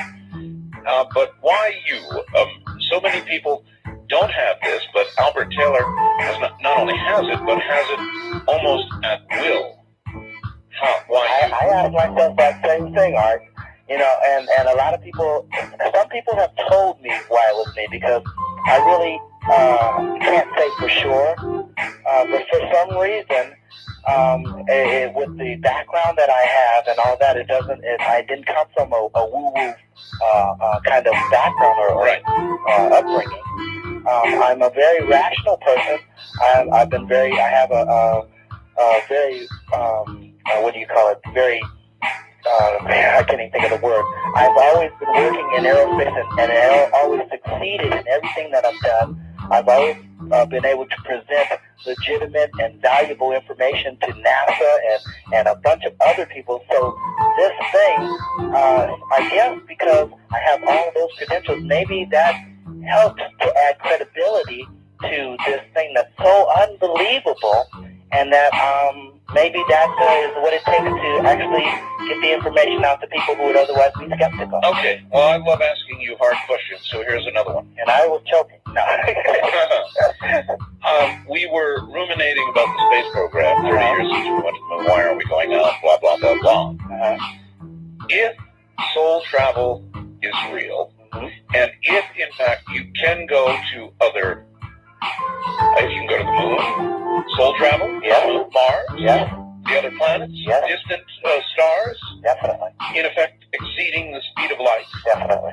then who's to say that the rocket ships, the hardware, the big heavy energy boosters or Saturns that we had or whatever are the way to go at all? Because maybe that's not the way interplanetary distances are bridged. Well, we're talking about the majority of the population are not going to be able to retrieve this kind of data. The majority of the population are not going to be able to remote view and do things like that. So it is the way to go until we make some kind of shift where the majority of the people have this capability. Then, to tell you the truth, having to gain the information physically will cease to be as important. But right now, it is very important because the majority of us are very physical beings and haven't, our talents haven't blossomed yet regarding this. Well, that I understand. But I mean, if soul travel is everything you say it is, then, well, frankly, with what we know right now and what Einstein has taught us, we are not going to go to other suns and other systems. We can't do that. It will take too long. Soul travel, on the other hand, will get us there if what you're saying is correct. Definitely. But you know, the thing is that even it's a lot easier to have a high reliability in a mechanical device that we create to transport us to a new location. Then with the out-of-body experience, it's not 100%. You can't do it every time, and it depends on whether you're going to be relaxed. So that makes it very difficult for laboratory conditions and things like that. So until a new generation, or maybe we as a species, are evolving to this point where maybe the children being born now are going to have this capability more than my generation. Maybe we're going to evolve to a state where this is going to be very commonplace. We may be in transit, so we can't expect a lot out of it right now. What we can do is explore it and try to understand it as much as possible. All right. Tell people out there, if they want to try this, and yes, ladies and gentlemen, what you're about to hear, it's true. It can be done. You can leave your body. It's real. And this man can tell you how to do it. It begins frequently with a very discomforting paralysis, followed by a kind of a buzzing sound, very loud, buzzing sound that you'll hear as you're on the edge of sleep. And a vibration, And a vibration, yes. All of that. I've had that. I can't stand it. It makes me nauseous. And I reject it every time I've ever had it. But if you're able to master and get past that, then you can travel outside your body. And the question is, how do you do that, Albert? Well, there's, after having done, I've written like 5 different techniques or so in my book. But there's 2 that I really think are very, very important. And the one that is easy for people who have trouble quieting the mind. Yes. If you have trouble quieting your mind, then this one helps you. And that one is called the interrupted sleep technique. And what that is for various reasons, you want to try to control this whole thing from beginning to end. And part of that control comes with eating early on, meaning before 6 o'clock at night. The reason you want to do that is because late at night, the body is still using energy to process food, and you want to kind of free the body up from that. So what you want to do is go to bed maybe about 9 or 10 o'clock. Set your alarm clock to wake up about maybe 1:30 or 2 o'clock in the morning. Get out of bed, turn on Art Bell, and listen to Art for a while. I'm not going to say how long. Yeah. Until you start getting tired or sleepy. Then go back to bed. Drink water. Do not eat anything. You can't eat because that just takes a lot of the steam out of what you're doing. Right. Go back to bed and then lay perfectly still and in a very, very comfortable position. Don't prop your head up very high, that type of thing. And what I like to do is if you're laying flat on your back, a lot of people have a lot of discomfort with that. Put something under your knees to prop up your knees a little bit. Get all your scratching out of the way, itching your nose, and whatever you're going to do. Because once you stop moving, you do not want to move under any circumstances. Because it's going to take a while for your metabolism and your body's functions to slowly slow down. Now, what you want to do with your mind is you want to keep your mind focused on something very, very simple. And that could be just focus on relaxing each muscle in your body one at a time. Now, I've done that method to fall asleep. Mm-hmm. And by the way, folks, it really does work. If you're having trouble sleeping, relax your finger, relax your hand, relax your arm, relax your shoulder, relax your body, relax your legs. Consciously sit there and go through each part of your body, consciously relaxing it, and it does work. Right. And it's kind of a twofold thing. The key to getting out of the body is relaxing the physical body. And another thing is that since you've interrupted your sleep pattern, your body still requires about 4 more hours of sleep. Correct, yes. So what happens is you're giving your consciousness something to hang on to while the body falls asleep. It's kind of like when you're on the freeway. I've mentioned this before. When you're driving and maybe you've been tired, and no matter how you try to stay awake, for a brief second, you nod out at the wheel. That's right, and you jerk back and you go.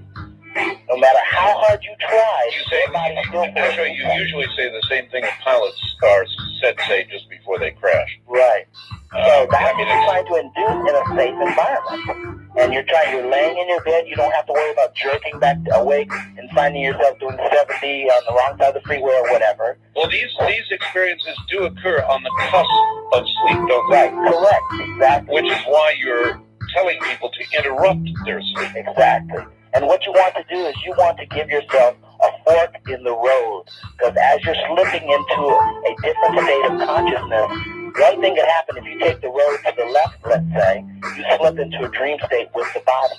But what this interrupted sleep technique does is it gives you a better option, a better chance of taking the road to the right, where your body goes to the left and falls asleep, and your consciousness goes to a superconscious level. That's what you want to do. So you want to focus in on just relaxing your body and let your body go to fall asleep. Now, I had my experience, which was just poof, and I had no precursor, none of the stuff you're talking about. Mm-hmm. Boom, I was just up there. Right. That's how it happened. Was not voluntary. Right. Believe me. Now, how, once you have achieved and taken the right fork in the road, mm-hmm.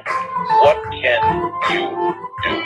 Well, the thing is once you take that turn and your body falls asleep and the gate swings open, let's say. Yes. The gate swings open and the spirit emerges in its natural state, because that's where you really come from. That's where you know things that you never ever dreamed about yourself. Once you get to that point, anything, and the sky is the limit. I have not found any limitations as far as physical locations on where I could go and what I could access. But what I found out is that the physical is just a minute and very tiny part of where you can go. The non-physical is where you find the universe and things that you never dreamed existed, like life after death, because I never believed in that. I never believed in that at all. I thought we were just this genetic accident that after you died, that was it, you turned to dust. But that door swings open where you can find validation and personal validation, not believing what I say, but you can actually experience it yourself, where you see relatives that you know or that have passed away in the past. You can see strangers even. And you can see things, people or entities that we've written books about, biblical books about, like angels and things like that. Non-human entities. Right.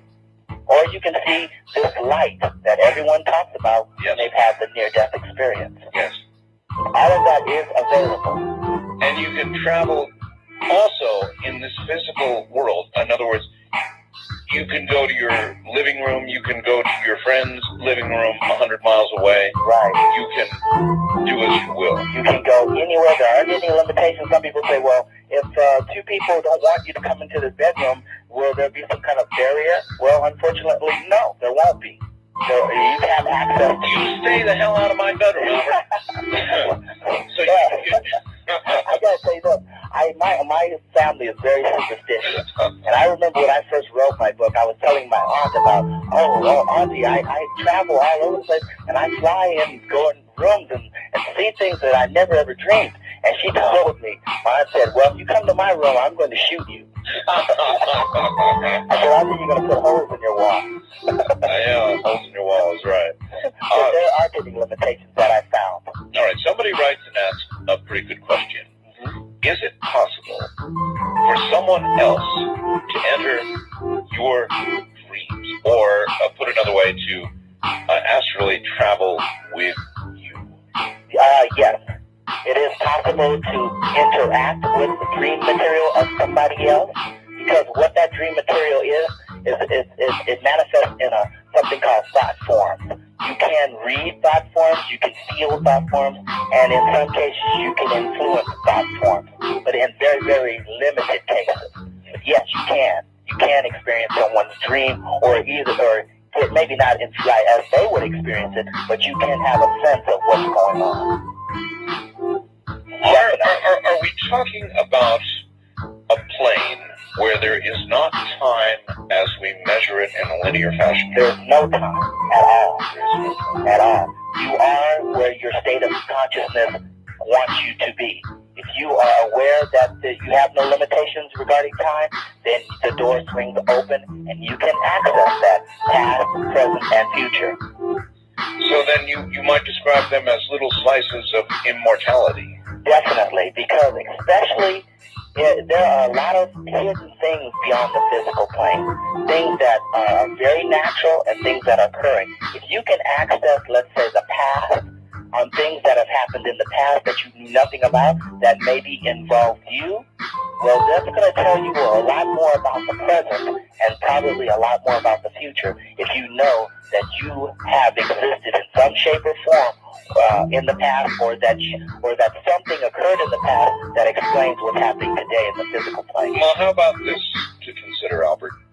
That the human, that mankind may have been going and still is going in exactly the wrong direction. In other words, to achieve all that mankind wants or would like.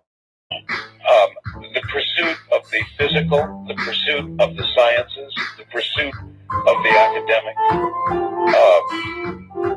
may be all the wrong direction, and the right direction may be completely within, and we just simply have missed it. Or, that's one perspective, or it might be, and I like this one a lot better, is that maybe we're headed in the right direction, It's just we have a choice of running or crawling or walking, and maybe some things that we obsess on along the path slow us down, but yet we still are going to get there. Technology, all these physical things will slow you down regarding that non-physical reality, but I believe we're still headed in the right direction. So, technology is sort of a, what would be the word for it? A handicap. Spiritual handicap. Or a distraction. It is a distraction. It is. To tell you the truth, the five senses are a distraction. So anything your five senses tell you will either turn your head away from the non-physical, and the more you focus in on what the five senses tell you, the less you're going to be able to perceive something that is non-physical. But if God or the Creator had meant for us to be spiritual and not physical, then what the hell did He give us noses for, and a mouth so we could make noise, and ears so we could hear, and why did He give us all of these senses if we were not meant to evolve at least through and past them? Because I believe that the challenge spiritually is overcoming these things. I believe that that's what makes us stronger, is overcoming these things that are so powerful in our lives, and these things that a lot of us only identify with. To overcome that makes you more spiritually sound, I believe. And I believe it's helped me, because I'll tell you, the way I have been brought up and the schools and things that I have gone to did not help me to accept what I've written about at all. It was a handicap. I was too logical. If anything, it conditioned you in the opposite direction. Slows me down. Right? Slows me down tremendously, and in a lot of cases, reverses my course. But eventually, I couldn't run from this art. I couldn't rationalize myself away from it. Why should anybody out there right now listening who has never traveled outside their body want to? Well, I get that question a lot. Good, you've got it now. The one thing I say is that, and I don't want to generalize, say this is going to happen to everybody, but I can tell you this, in my life, it has changed my perspective on everyday occurrences. It has changed my perspective on how I relate to other people. I have more peace and well-being and satisfaction in my life than I ever dreamed. And even in the face of adversity, I've had some really tragic things happen to me since you and I have been speaking. I mean, a year ago, my son, who's a Marine, had a horrible car accident and broke his neck and is now in a wheelchair paralyzed. And for a while he was on a respirator, and we thought we were going to lose him and all of that. And through that adversity, I had a spiritual light at the end of the tunnel that helped me make it through. And I would say that I'm glad that I had these out-of-body experiences and this change. In other words, it helped you handle that. Definitely. Right. I'm so glad that I had it. I got I can't imagine doing without it. All right, hold on. We'll be right back. When we get back, we'll open the phone lines. If you have a question for Albert Taylor, author of the best-selling book, Soul Traveler, and yes, you really can travel outside your body, then we'll go to the phones when we get back. Don't touch that dial. This is Premier Networks. That was ROswells hosting Coast to Coast AM on this Somewhere in Time.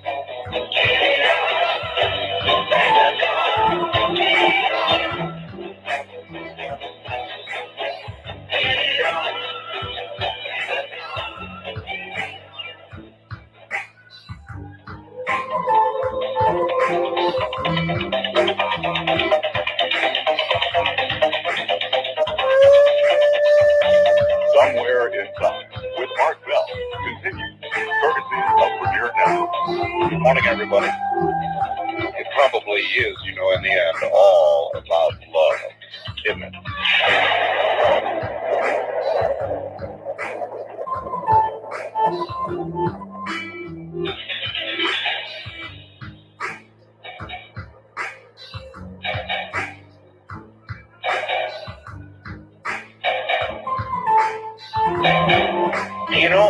I got a piece of email that said, hey, Art, Portland, or people up there are not the only people that have to dial 10 digits. Apparently in Miami, to reach even a local caller, you've got to dial 10 digits. Now, somehow I thought as the years rolled by and the millennium crawled up on us, things would get easier.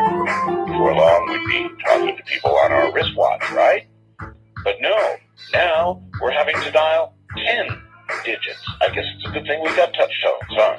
Albert, welcome back. Are you there, Albert? Yes, I am. Good.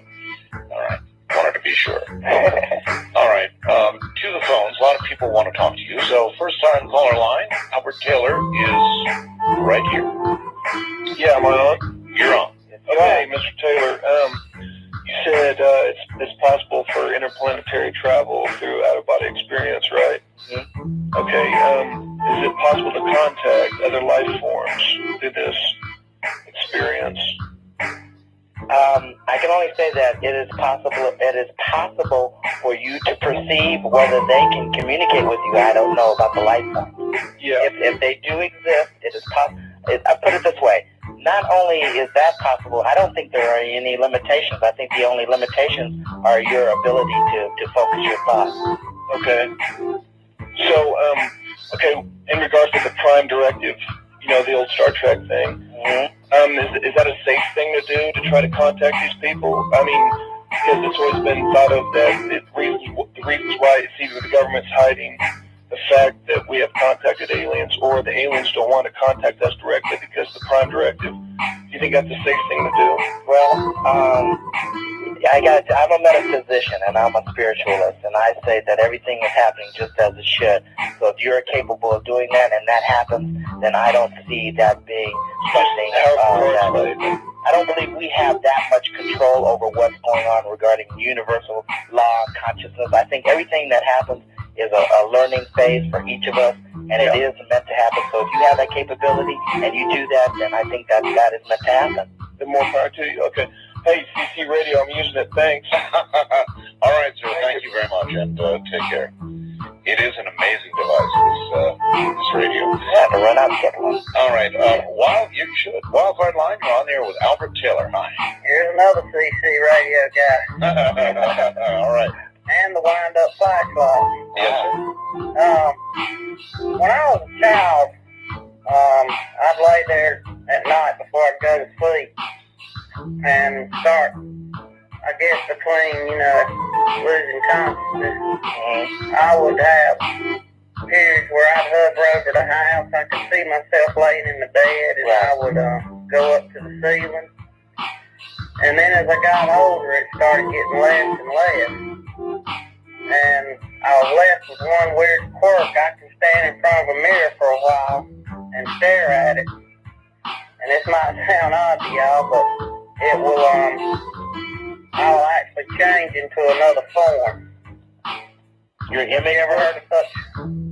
your image would change? Yeah. Well, that's just through my eyes. I mean, my friends would, Well, I've heard of experiments with mirrors. I mean, I remember when I was a kid, people, we'd go into the bathroom or whatever and look in the mirror and say "Merry Widow" or something like that. But on a scientific note, a lot of people have done experiments with things called the psychomantium. I don't know if you've ever heard of that. Raymond Moody. Right, Raymond has done it. I've talked to Raymond about it, and a lot of other people have duplicated it. I think even the Monroe Institute has an experiment with it. But that's where you put a mirror on one part of the wall with a chair facing it, usually black curtains or some kind of flat black wall environment, and turn off the lights. And people, even Raymond, well, this is what's amazing to me. Raymond is such a scientist. He cracks me up. Even Raymond will neither confirm nor deny that these things are possible, but he has a whole list of stories he can tell you about personal experiences that have happened to him. So I have heard of people doing that, and I don't know if the mirror allows us to blank our mind or to use that other part of us that can see beyond the mirror. I don't know if that happens, or maybe it's just something that helps us. But definitely people have experiences like that. Yeah, because I was there in the mirror for a long time, and I could really put on a show, but of course nobody else could see it. Right. Well, listen, thanks a lot, and Art, keep up the good work, and enjoy my radio. All right, my friend. Thank you very much. Bye. Take care. Let's see. East of the Rockies, you're on there with Albert Taylor. Hi. Hi, how you doing? Just fine, sir. Oh, that's good. I'm listening on the internet. I have a comment. When I was practicing yoga one time, I found myself rising out of my my body, and I'm wondering if that pertains to what you're discussing here. What kind of an experience was that? That's the advanced level that I was talking about. One of the easiest ways is the interrupted sleep technique or through the sleep process. The advanced level is through meditation, and yoga meditation is part of that. So that is excellent that you were able to do that. I think if you can do it through the meditation, then the sky's the limit. It truly is. That's what everyone, I believe, should try to aspire to and attain, is the ability to do it through meditation and yoga. My only problem has been controlling where I go and what happens. I don't think I have much control. Takes practice. Okay. Okay, well, thank you. I have another quick comment. We were talking earlier about the afterlife and what happens when you die. Now, my belief, and I don't know if you would agree with this or not, is you end up what you think. Like if you believe in a heaven or hell or where you're going, that's where you end up. What do you think about that? Well, I think a lot of things happen to us on the other side or in the non-physical that have to do with our belief systems, but those things aren't permanent, and in that afterlife situation, eventually, whatever the universal reality or truth of where we are is, that eventually filters through, and a lot of the things that we've taken in or we believe that it's going to be like, it eventually dissipates, and we get to see a clear picture or get a clear understanding of what that reality is all about. Kind of like we all ultimately end up in the same place. Yes, exactly. Eventually, all those beliefs, all the religious things that we have, because different parts of the world have different religious beliefs. So that shouldn't matter if we're talking about a non-physical area. It should all be the same if it exists at all. Right. Eventually, all the things that we bring with us from this physical plane eventually dissipates, and we see what's really going on. Gee, just think, if we could only get to that place here on Earth, most of the wars and the killing and the strife and the human misery would all stop. Yeah. Heaven on Earth, Isn't that right? Yeah, definitely. It would be a wonderful place for all of us. But the thing is that we, in the physical plane, I believe, have come up with reasons to separate ourselves from our fellow man, be it whatever you see whatever your eyes tell you, whatever you hear, or whatever. But the reality of the situation is that we aren't separate, and that we all are of similar substance and origin. And if the quicker we can realize that, the better, the easier, and the quicker we're going to get along, and the better and the more prosperous, I believe we're going to be. Ascension of some sort, I would say. Mm-hmm. All right. Well, thanks a lot. Thank you. Good work. Thank you, and take care. Interesting. That is true, though. We kill on this planet in the name of our gods. In the name of everything. In the name of a spot of land. In the name of spiritual belief, or religious belief. In the name of visual shades of color. In the name of handicaps. Of everything. We divide ourselves based on almost everything you can imagine. Remember the Star Trek episode where I think Frank Gorshin was in it, where half of his face was black, maybe the right side, and then the other guys, the right side was white. I remember. That was even a line to draw. Well, he's black on the right side, So I think it doesn't. Whatever differences, we seem to pick those and use those as a tool to separate ourselves. And they were at war, weren't they? Yes, they were. The ones who were black on the right versus the ones who were black. Yes, exactly. I remember that. And Kirk and his crew didn't know the difference. I remember that. West of the Rockies, you're on there with Albert Taylor. Hi. Good morning, gentlemen. Good morning. My question involves near-death experiences. The thought occurred to me that maybe adults are influenced by things they see and hear in the media. I was wondering if you'd ever come across a child that has had a near-death experience. Oh, yes. Pretty different. Those are the most fascinating stories I've ever heard as a child.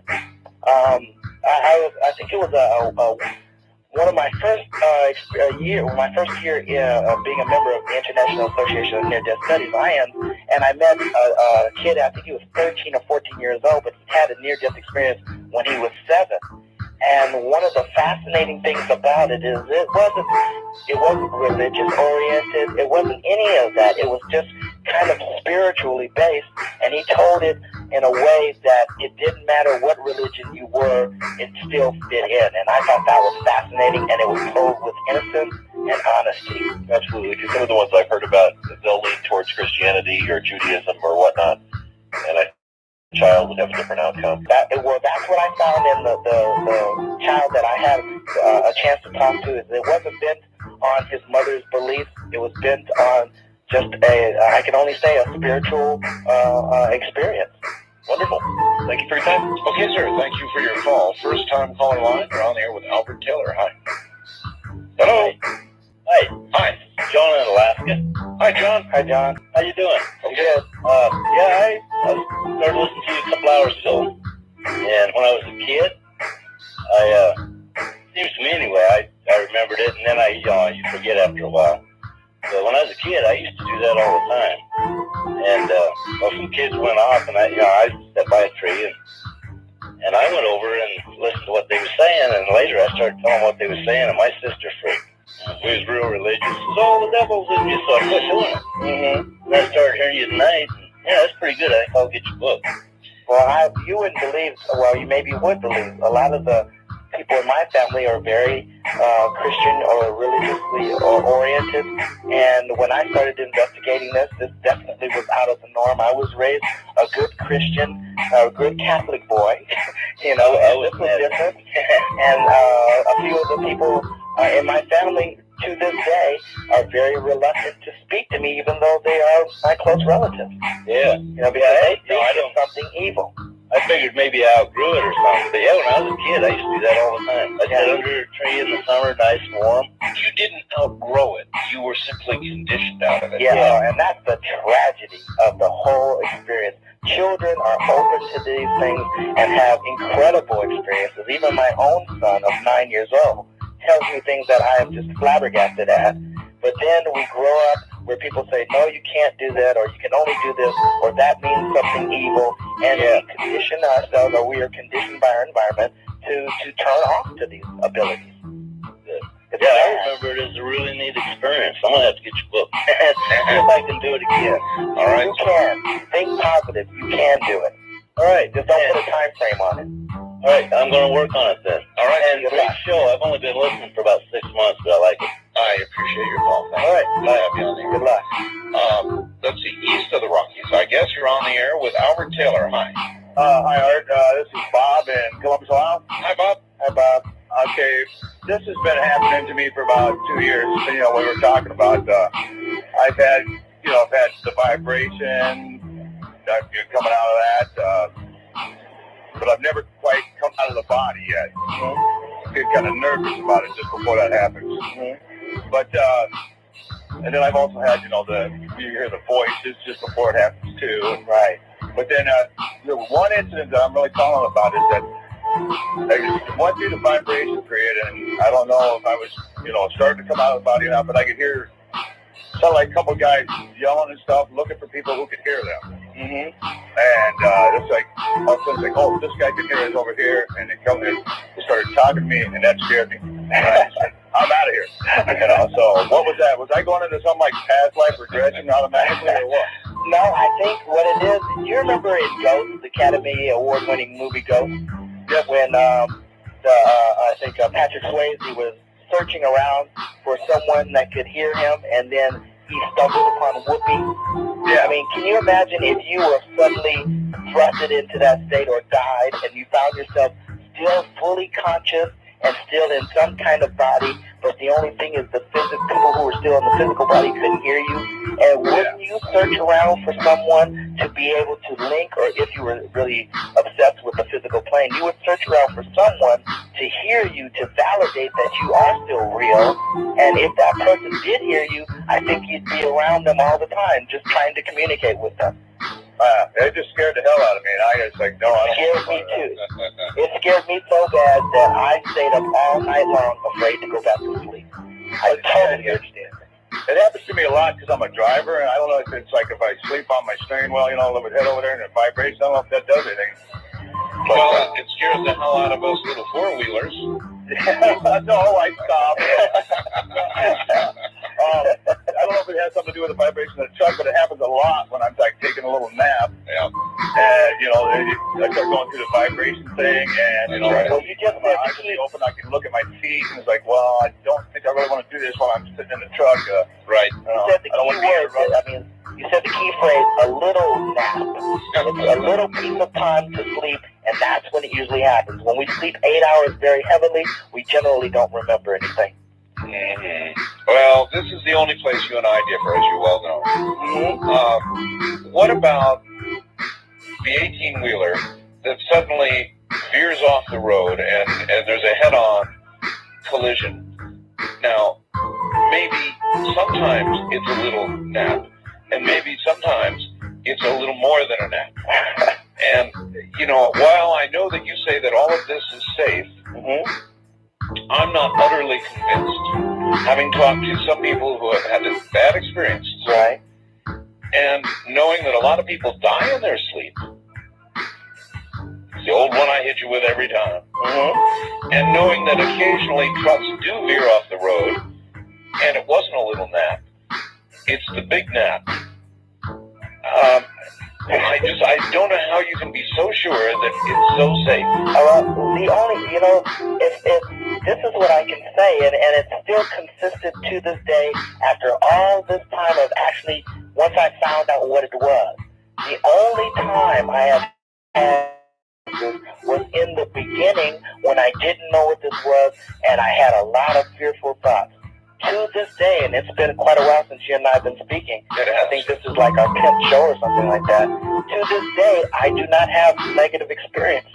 I would think I would have one or two to spice up my life or my projections, but I haven't had any. They're all wonderful experiences that hinge on my past experiences. So my knowledge and experiences are taking me somewhere. They're linear. It's an understanding that is becoming more and more apparent. So that's the best thing. If I had any, I would share. Now, do you have any sense? You can't have any bad experiences. I understand. Do you have any sense of where it's going for you? In other words, is this an evolution that's headed to someplace for you? Well, I like to think that this is all about total self-realization. Total, 100%. There are some people who are born in this time period and have been born in the past that I'd like to use the phrase, they were turned on. They were on. We're not switched off to the non-physical. I think this whole thing for me, and which is definitely happening to this day, is that I'm slowly turning on. It's not like a light switch. It's more of a rheostat, and it's getting brighter and brighter. And with that knowledge, I'm able to do things that I never dreamed possible. All right, hold it right there. This is Premier Networks. That was Art Bell hosting Coast to Coast AM on this Somewhere in Time.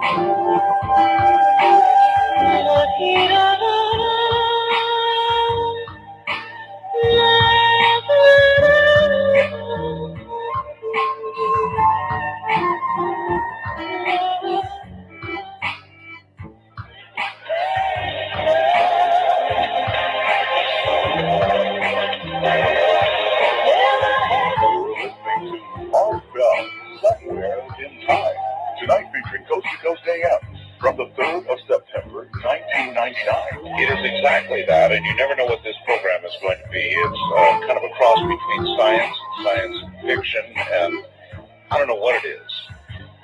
But I do know this. We vacillate between having hard scientists on the air and people who take, well, the kind of approach that Albert's taking right now. And he's been in both. And as I listen to these hard scientists, the physicists, mathematicians, the astronomers, and I listen to the metaphysics type folks, I'm still not sure today where the answer is. I'm really not, are you? I sit here and I read articles about people building machines, which by the way are almost done, which will attempt to duplicate the Big Bang. Literally could cause a Big Bang, a black hole, could cause the Earth to wink out, like that. So where are the final answers? I don't know. I don't really know. Do you?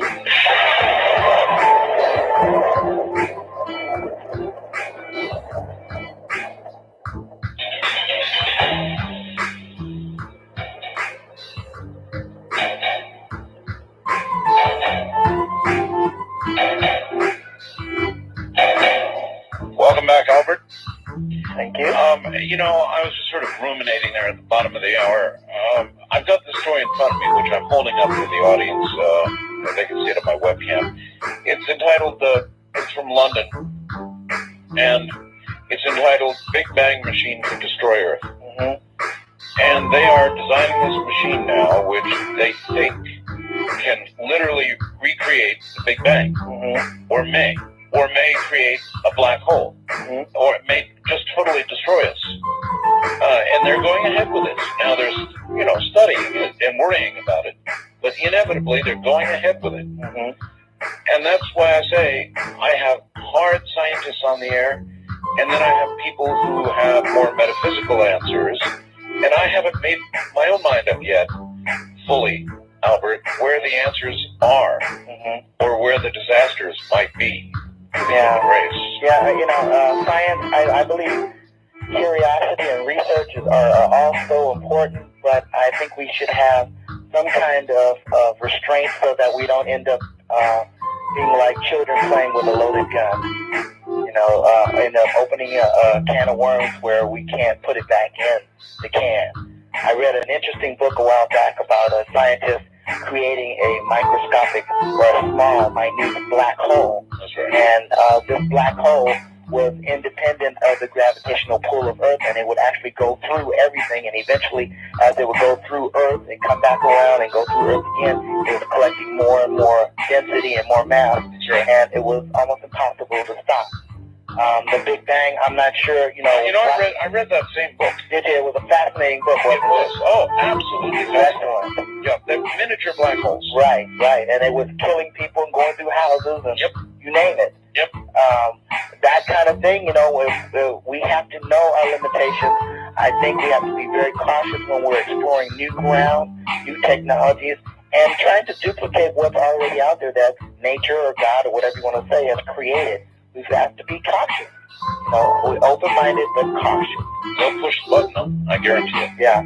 Well, I hope that we can, whatever we do to find out things are things that we can put back in the can if they don't seem to be working out. The subheadline says, and it shows a little picture, it says, ready for blast off. A Brookhaven engineer puts finishing touches to the ion collider. Wow. West of the Rockies, you're on there with Albert Taylor. Hi. Hi, I have a question and a comment. All right. Okay, my question concerns the vibrational state that people describe at the beginning of an out-of-body experience. Is it possible that can feel like being violently tossed to the left and right, even though you're aware that your body isn't physically moving? Well, that's a little different. What that is, in a lot of cases, is that's the astral body rocking, trying to get free. You've gone past the vibrational stage. That's actual, borderline disconnection. That's the state I usually seem to start in. I never feel a paralysis, or I never hear any sounds or anything. That's the part that I always notice. Right. Well, that's okay, because the faster you go through the disconnection process, the fewer things you're going to feel. The faster you go, you're not going to feel the vibration. You're not going to feel the paralysis. You may get right to the rocking, or the feeling as if your body is swaying back and forth, or even rolling, or trying to dislodge of some sort. So, but that's okay. The faster, the better. That way, there's not so much discomfort. Okay. And my comment was, have either of you ever seen the movie Eden from 1997? Eden. Was that, tell me a little bit about it. Was that about a woman in reincarnation? Joanna Going, the actress. It's set in the mid-1960s. She suffers from multiple sclerosis, and she starts astral projecting. Oh, no, I don't believe I've seen that one. Oh, it's a very touching movie. If you ever get a chance, I think you'd find it. It's on my list. It's on my list. Anything involving astral projection or out-of-body experiences is on my list. It's called Eden? Yes. I will definitely check it out. Okay, thank you. All right, thank you. Take care. First-time caller line, you're on here with Albert Taylor. Hi. Hi. Hello. Hey, sir. Okay, you're going to have to yell at us. Oh, I'm going to have to yell? Yeah. I got a sleeping house, of course. That's better. Go ahead. I have a couple of things. Okay, I experienced a lot of astral travel when I was younger. I'm in my mid-30s now, and once I came to know what it was, it seemed that I stopped being afraid of it. It kind of stopped. Well, like that loud hum became the soft buzz. It just became like a dull hum. And since I was about 16, I'm 34 now, since I was about 16, I've only had 2 experiences that I remember. One was sleeping, and I went to Australia for 2 weeks, and woke up 6 hours later, didn't know I didn't have a tan. And then after my grandfather passed away, I had a visitation from him. Excellent. Which was about a year ago. We had martinis together. Well, he taught me how to drink martinis. And I told my mom about it because he gave her a massage in the visitation. Fascinating. Which comforted her, but it seems that I don't know if I'm just not remembering. Well, I think I'm so comfortable with it now that I know what it is. You said it stopped happening now. I assume it was happening on its own without you attempting it. Well, I used to have that severe fear. Right. When I was like on the ceiling trying to re-enter. Right. So, and you didn't. I could feel myself trying to fight it when I would be leaving. When I was about 15. Were you trying to have an out-of-body experience, or it just happened? That was when I was younger. And then once I found out what it was and realized it was nothing to be afraid of, it's decreased and stopped. Yes, or it's just not affecting me the way it was. Well, I don't know. It sounds like it was just happening to you without you trying, and you experimented when it was available, when it presented itself to you. But if you become proactive about it and try to make it happen, and read some of the techniques that I've written in my book and in other books, if you've done it once, you can do it again. I mean, you can do it once. You can do it many, many, many times. Yeah, I did it many times when I was very young. Right. Well, you're still that same spiritual being or that same self. Yeah, of course. You still have those capabilities, and you can have other experiences. Of course. I just, it seems that I just don't remember it. That's okay. And I have a question for you, Art. Sure. William Cooper. Yes. Is he around still? I don't know. You don't know? Nope. Oh, okay. It just seemed that you guys were on kind of a similar level on certain things. I don't think so. Oh. He thinks I'm the devil's toe jam. He thinks I'm the heralder of the New World Order. I thought I was. What? I am. That's what I've been told I was. No, that's what he's written about. The heralder of the New World Order. So I don't keep track of it. Oh, no. When I take over, it's all over for him. So. Oh, you're taking over? I'm glad I know who to call. I gotta go. Thanks. Thank you. See you. Wildcard line, you're speaking with Albert Taylor. Hi. All 3 of you are wrong. I'm the master of the New World. Okay, well then. Okay, I'm sorry. Anyway, Albert, I've been having I'm 41 years old. I've been having these experiences since I was just a little kid. What I noticed lately, or whatever, that this plane doesn't seem to be the be-all and end-all that some people think it is. It's not like the pinnacle of spiritual experience. As a matter of fact, it seems that there's an emptiness about it. And I'm not trying to push an agenda. I have a question for Art, if I could. I'm not trying to push an agenda, but when you become lucid, or when I become lucid to where I am in this plane, and my thought or my mouth says Jesus Christ or something, that's not very well accepted on that plane. Am I missing something here, or as an experiment, have you ever mentioned his name on that plane and saw the reaction? Because it's really not that pleasant. Well, no, I haven't mentioned it, but having done a lot of reconnaissance missions, I call them. Yeah, me too. What I found out, and I've said this before, is that there are a lot of religious beliefs that are only on the lower areas of the astral plane, or that next level. A lot of those religious beliefs do not exist in the higher realms of consciousness. In other words, as you ascend, they fade slowly. Yes. Hey, Art. Yes. On August, between August 11th and August 18th, we have the last solar eclipse of the millennium, and then we have the August 11th. Yeah. Right, and then we have the great grand cross on August 18th, plus the Cassini. Right. Are you planning on having any guests to address that? Maybe Hoagland or someone like that? How in this 1 week we have all these things coming together? I'll see what I can put together. I love it.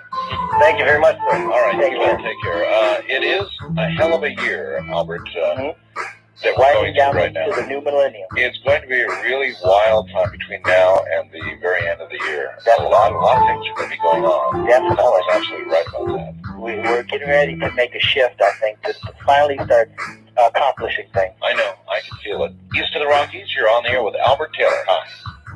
Yes, good morning, gentlemen. Good morning. And I am from New York, and we do know about Brookhaven Labs. It's quite a place. Well, look, if they are successful, it won't make any difference whether you're in New York or whether you're out here in the desert, the way I'm reading it. Well, we'll have our out-of-body experience. Yeah, everybody will. Everybody will. That'll answer the question.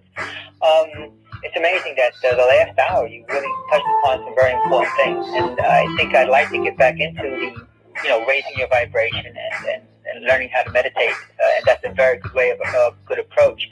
You just might bypass a lot of the astral, adventures that people sometimes have, and it's not some negative thing, but it's just where they live. It's just there. I guess it's necessary, and it is. But I wanted to bring back a point that people who do travel out of the body, and there's different ways of traveling. You mentioned astral projection, and you also mentioned soul travel, and I think you were trying to make a distinction between them. No, or at least there might be different levels of different levels, yes. Different levels, yeah, but not between those two. I say those two things are the same. Okay, and of course there's mental travel too. Right, well, that's a different vibrational level. I do want you to kind of like talk a little bit about how you can raise your vibration so you can avoid many of the negative things, because sometimes people do experience. I would like to talk about one experience very quickly. It'll take a minute. And in the beginning, when I tried to move out of the body, this was in 73, and I was living with a young lady, and I was out of the body. She went to the bathroom. When she came back, she saw me in two places at the same time. In bed and, out of the body. And she saw that. And I did concur. I did have the experience of seeing her trying to communicate, tell her not to scream. Wow. She did not get my communication. She did scream quite loudly. So that was a validation from someone from external, who wasn't... you know what? I have never heard that before. Albert, I know you probably heard of cases like that. Where yes, I have. Yeah. Those same people are able to see spirits, though, also. You can see the actual form, you can see ghosts, and have other talents, too. Well, she was definitely not looking for this. Right. That's generally how it happens. Most of us aren't looking for it. It kind of leaks up and surprises us. That would do it. I got to tell you, folks, that would do it for me. If I thought I was having an OBE, and my wife said, "Oh my God," and screamed, "I see you in two places," that probably stopped my heart. That would add a different level of realism. Yes. Well, it also got me into a little difficulty because I was stuck in the body. I couldn't move the body, like I say, the paralysis. Right. And I guess you might have seen me stiff as a board there too. So that must have added to the drama quite a bit. It sure added to my drama, trying to move and I couldn't. Well, let me share this with you real quick, because there's probably a lot of people out there who have the paralysis and they're not looking to have an out-of-body experience. They just want to end the paralysis and maybe come out of it. Right. So if you are, the big thing that I found is that most of us are trying to move the entire body and reconnect with the entire body, and it's very difficult and even frightening because we can't make it happen right away. But instead of trying to move the entire body and jump back in and sit up or something like that, just think about moving a small portion of your body, maybe the little finger, your toe, or something like that. Because what happens is once you're able to move one of those, it's kind of just dominoes, and eventually you're reconnected and you can move the physical body again. Either that or think immediately of the IRS. And I think you did put your accounts on that. Well, at least it's the bigger body of your account. I did once had a paralysis, but that was under a different situation, and I did move a finger and I called for help. Break loose and it worked, but that was a different type of paralysis that people get before they're abducted. And there might be a correlation between that and moving the astral body out and kind of having an astral. That's also a very, very interesting observation. Thank you. Yeah, and I think they are related. In other words, you would be most vulnerable for abduction. Well, maybe you can perceive it as abduction, but maybe it's not really abduction. Maybe it's something else. Well, I wonder how many people perceive OBEs as abduction. Right. That's what I wonder also. Without knowing better, why wouldn't you? Exactly. If there's something non-physical, especially when I found out that if you think it's an alien, you're going to see that whether it is or not. So, and if it's a guide or something, or an angel, or whatever you want to call it, that's trying to take you somewhere, and you're perceiving it a little bit differently, of course you're going to think you're being abducted. If you're a Catholic, you might perceive it to be a saint. You just might, or an angel with wings. That's it. All right, very quickly, west of the Rockies, you're on there with Albert Teller. Hi. Yes, hi, Art. Yes, sir. Hi, I sent you an email about 2 weeks ago asking you if you could find somebody about OBEs. Did you get that? Well, here he is. Yeah. I've read all 3 of Robert Monroe's books. I've been trying for quite some time to have an OBE, and I have been unable to. Have you found that there's some people that just can't do it? Yeah. Unfortunately, there's going to be a percentage of people who haven't had the experience as of yet, but I always say you can't do it when you die. When you're dead, then you haven't been able to do it in that lifetime. There's always hope as long as you're breathing. Okay, so just keep trying. Keep plugging on and try to lower your expectations and just kind of let it happen. Okay. All right, there is probably such a thing as trying too hard. Yes, definitely.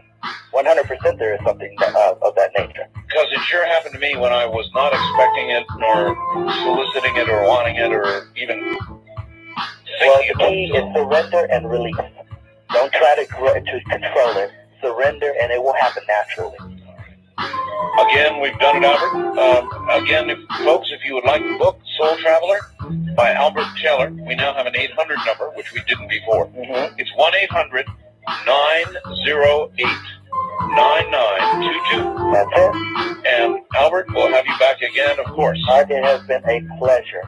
It always is. And give my regards to Ramona, and I will be talking to you later. Good night, my friend. Good night. That's Albert Taylor. All right, folks, onward we go, and we'll be back tomorrow night, and we'll try to get inside the mind of a killer. Not such a pleasant place to be, but if you want to understand some of the tragedies that occur in our lives, maybe it's not such a bad idea. Anyway, we'll give it a try. Night off.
Thank you.